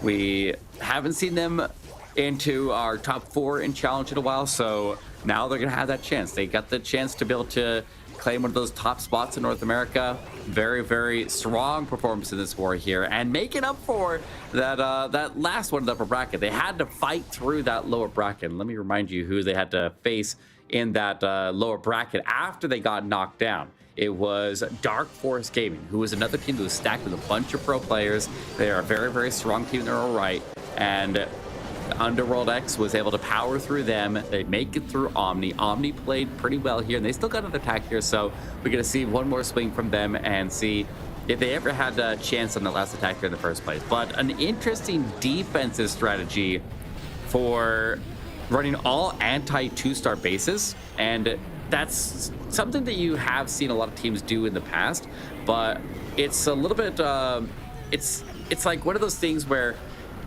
if you're gonna run anti-2s, then you're gonna run all anti-2s to make sure that there is no player that is out there that could potentially have, or basically, how do I say this? You want to make sure that no matter who is attacking, they have to face an anti-2-star base. You can't just have a player who's uncomfortable with it, avoid it to be able to make sure that they can go after a safer plan. But now we got Trogomar coming up for the final attack here. Bash will be back in a minute. Don't worry, guys. But we are going to see... Am I back, Eric? Oh, you're back. Bash is back. Welcome back, Bash. My apologies. I don't know if my internet reset or something, but we're good. We're back. Oh, boy. My bad. My bad. It's all good. We got Omni coming in for the final attack of the war here. Gonna try to push up to 12 stars. And as they are now eliminated officially, we just need to, they can just end their season on a high note. Remember, they're not gonna be walking away empty-handed. Everybody that is in the top 16 gets some prize pool. Obviously, if they make it to the challenge, then the prize pool ramps up significantly, $20,000 for first place. And so the higher you climb, the better you get paid. So they're gonna keep on pushing here, and we'll see how high he can get the star count in this war at a bare minimum as Super Bowlers begin to path in. All right, looks like Sam did convert on the triple. I was there right at the end as he was getting the cleanup in, but it looked good, so that's good. Congrats to Underworld X for moving forward. Let's see if Troy Gomar can finish on a high note here with the Super Bowler Smash. One of my personal favorites, as this battle one's going to sail all the way in through the Town Hall. Shout out to all of our teams for giving us these awesome wars to cast today, and GG's to those moving forward. We'll see you guys in January. Oh, man. New meta, Eric, new Town Hall. January is going to be lit when we move on to Challenge.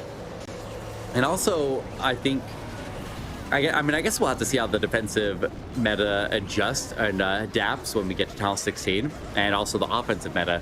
But at the moment, just based on what we saw here, I think teams will think twice about tossing Underworld X all anti-2-star because some teams struggle against it, and when you try to force them to fight them and then they're uncomfortable with it, then you see some potential low scores. But they handled it very, very well here. Put up 14 stars when you have all anti-2-star bases on defense. I mean, that's what we want to see here, because now they can potentially just reinforce any other potential offensive weaknesses they have and just concentrate on this Town Hall 50 meta, and everybody will know that they have a good understanding of how to take down these anti-2-star bases, and maybe a lot of teams will avoid throwing them at them. But it looks like this Queen is gonna get overwhelmed here. I can't tell if she's gonna get overwhelmed here. She's hanging on by a thread, but it actually gets a little bit of safety for her for just a moment, and she does have a little bit of time to recover. I think he actually ends up pulling through on the triple on this one. I think so as well. It is one of those like bold decisions, because we've seen it play out both ways, where you run all one style base, whether it be the anti-2-star ring bases or box bases, etc. But in this instance, it just did not work out for Omni, as Underworld X just kind of had those ring bases numbers. They were ready to play. Oh wait, time. Oh, another time fail, Eric. Again. Oh no, Omni. Was that 3 time fails this war? These poor guys, man. And imagine 3 time fails removed, and they would have 14 stars and a percentage advantage. That is tough. That is. Yeah, you're telling me. I mean, they played well. They played well, but time was their worst enemy in this war. So yeah, they had 97, 98, and then with the 99 there, 98 there, literally 3 time fails, and they're right there. They're right in this war. That is a heartbreaker for Omni. They gave it their all, but time was not on their side. Yep, that's the way it goes, though.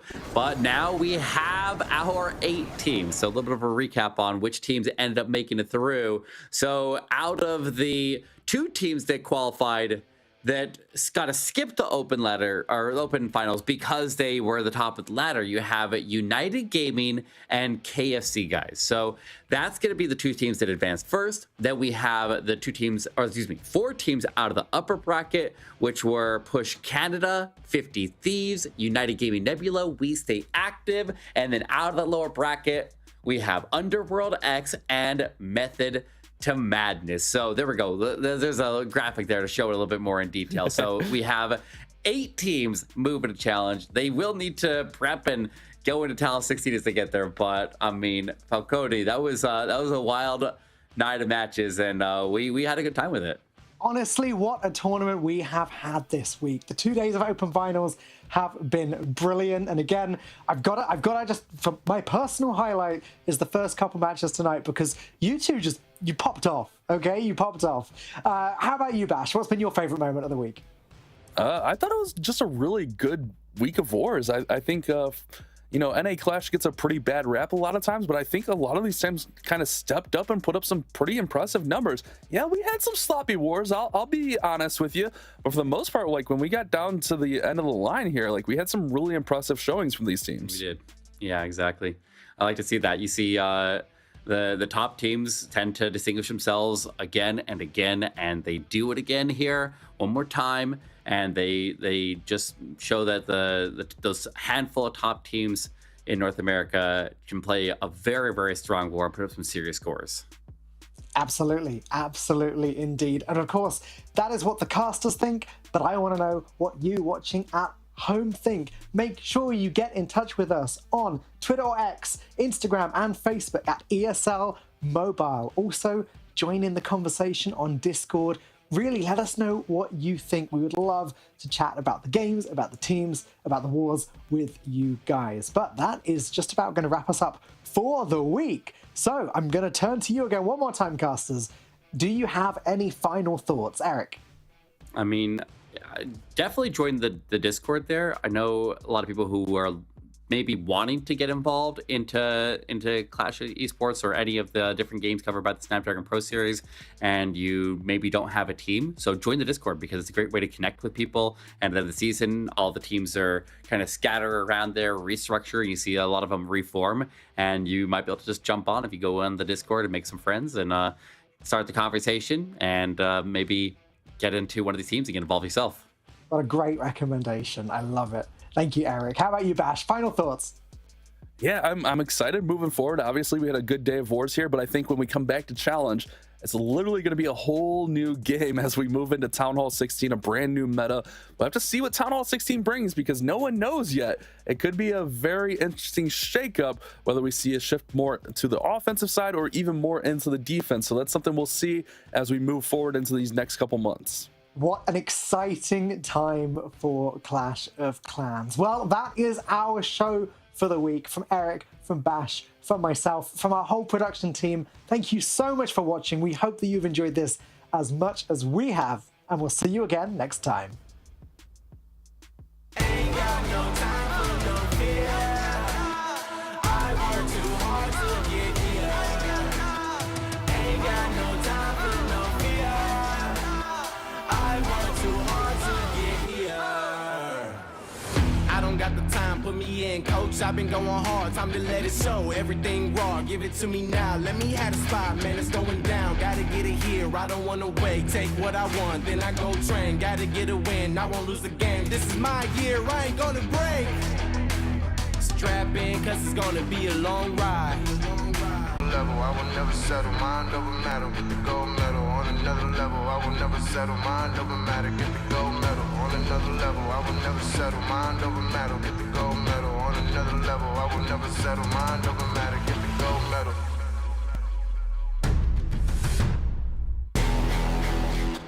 Ain't got no time for no fear. I work too hard to get here. Ain't got no time for no fear. I work too hard to get here.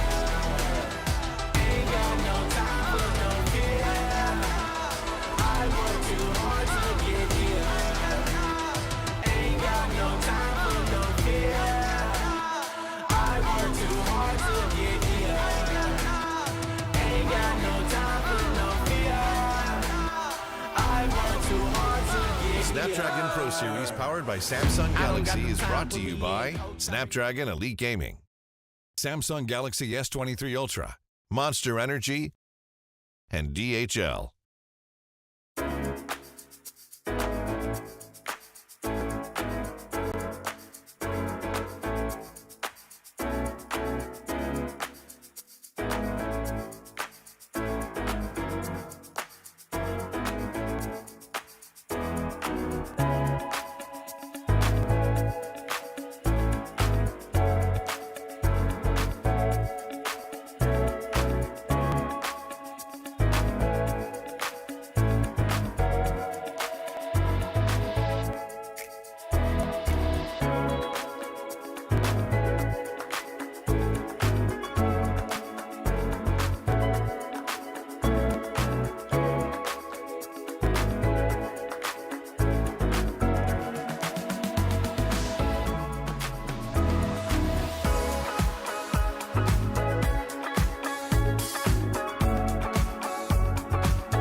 to get it. I'm on the mission, snap any minute, casually winning. Stop tripping on me, stop dissing on me. Yeah, I got a dream, can't take it from me. My fire's burning, I'm always learning. Tell me where to go, man, I'm on a journey. Yeah, I can't explain it, I get excited. Keep it 300, King Leonidas.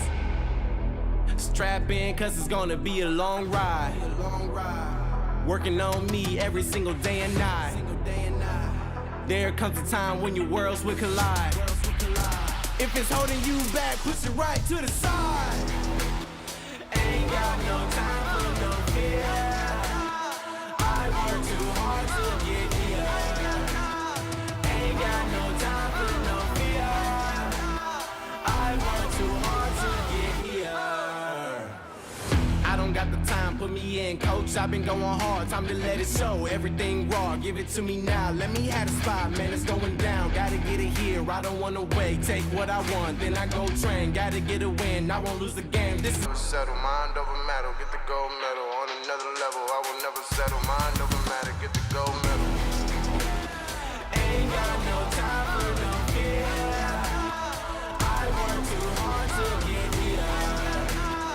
Ain't got no time for no fear. I work too hard to get here. On another level, I will never settle, mind over matter, get the gold medal. On another level, I will never settle, mind over matter, get the gold medal. On another level, I will never settle, mind over matter, get the gold medal. On another level, I will never settle, mind over matter, get the gold medal.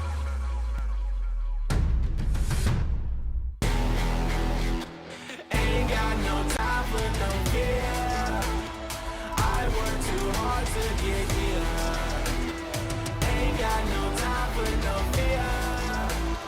I work too hard to get here. Ain't got no time for no fear. I work too hard to get here. Ain't got no time for no fear. I work too hard to get here.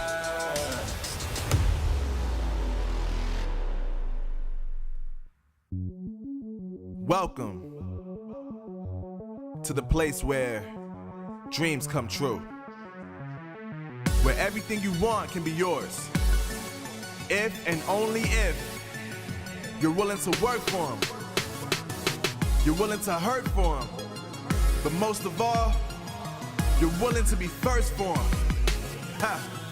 Look, I'm going straight to the top. I don't know how I would stop, like it or not. I got some goals that I'm hitting. You hear what I'm spitting, it's hot. Look what I got, whole lot of passion and pain. The road to success is insane. Stay out my lane, cause I'm on a mission. I'm getting what stands in my way. Yeah, I'm a beast, I wouldn't play with me, baby. The way that I'm training is crazy and I do it daily. You wanna talk about drive? I got more drive than Mercedes, I've never been lazy.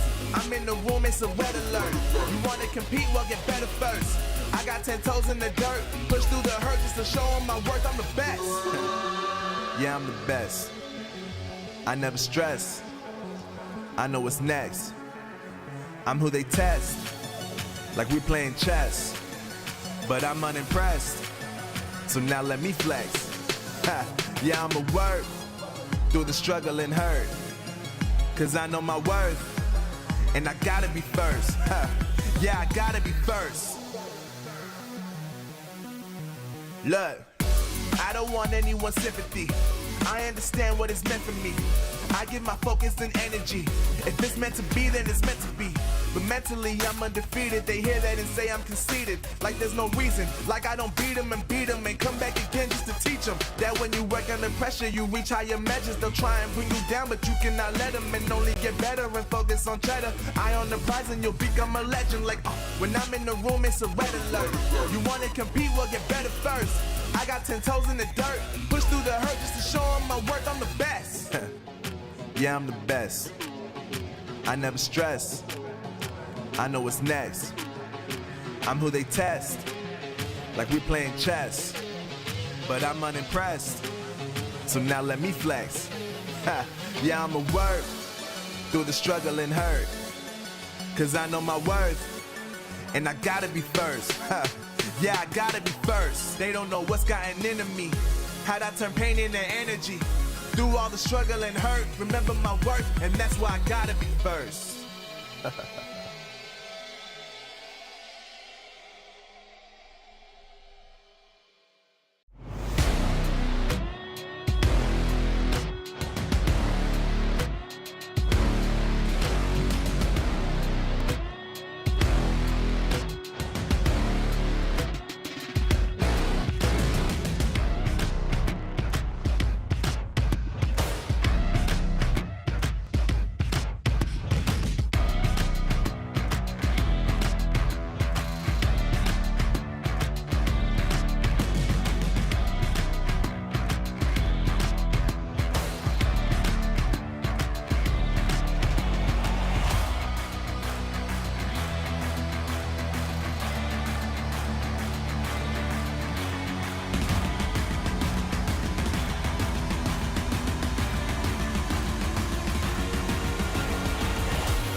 I'm on the mission, snap any minute, casually winning. Stop tripping on me, stop dissing on me. Yeah, I got a dream, can't take it from me. My fire's burning, I'm always learning. Tell me where to go, man, I'm on a journey. Yeah, I can't explain it, I get excited. Keep it 300, King Leonidas.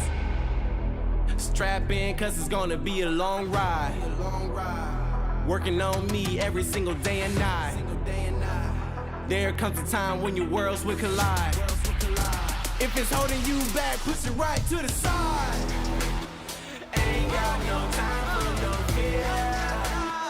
I work too hard to get here.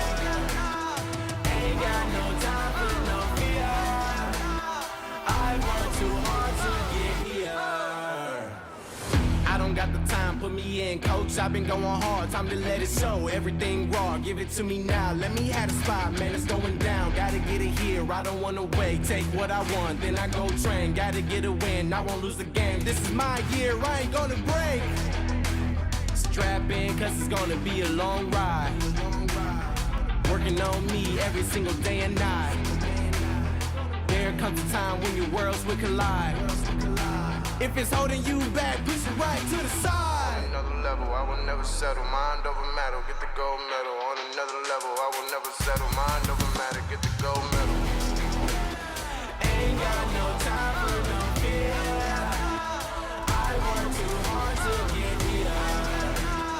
Ain't got no time for no fear. I work too hard to get here. On another level, I will never settle. Mind over matter, get the gold medal. On another level, I will never settle. Mind over matter, get the gold medal. On another level, I will never settle. Mind over matter, get the gold medal. On another level, I will never settle. Mind over matter, get the gold medal.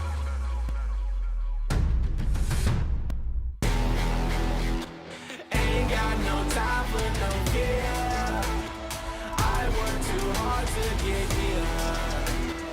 Ain't got no time for no fear. I work too hard to get here.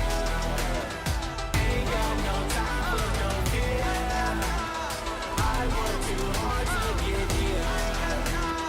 Ain't got no time for no fear. I work too hard to get here.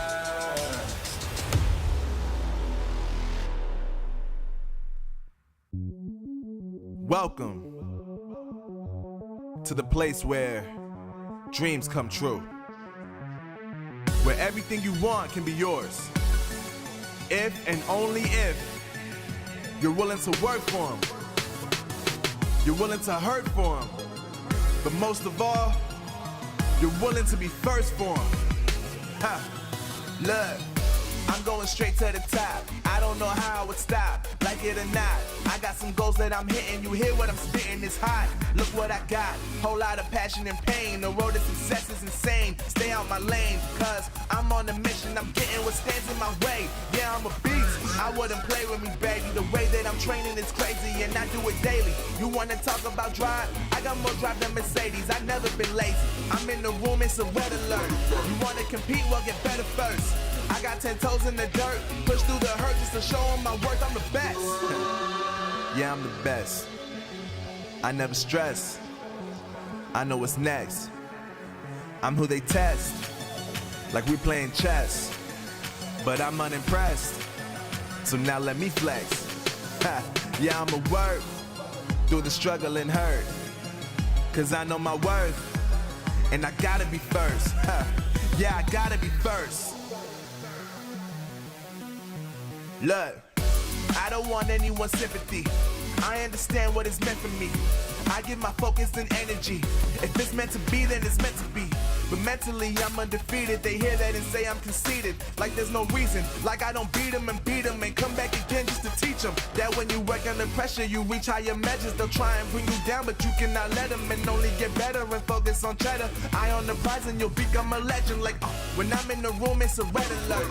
You wanna compete, well get better first. I got 10 toes in the dirt, push through the hurt just to show them my worth. I'm the best.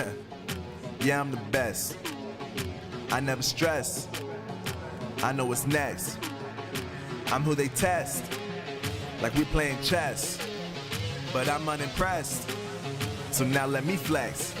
Ha, yeah, I'ma work through the struggle and hurt, cause I know my worth. And I gotta be first. Yeah, I gotta be first. They don't know what's gotten into me. How'd I turn pain into energy?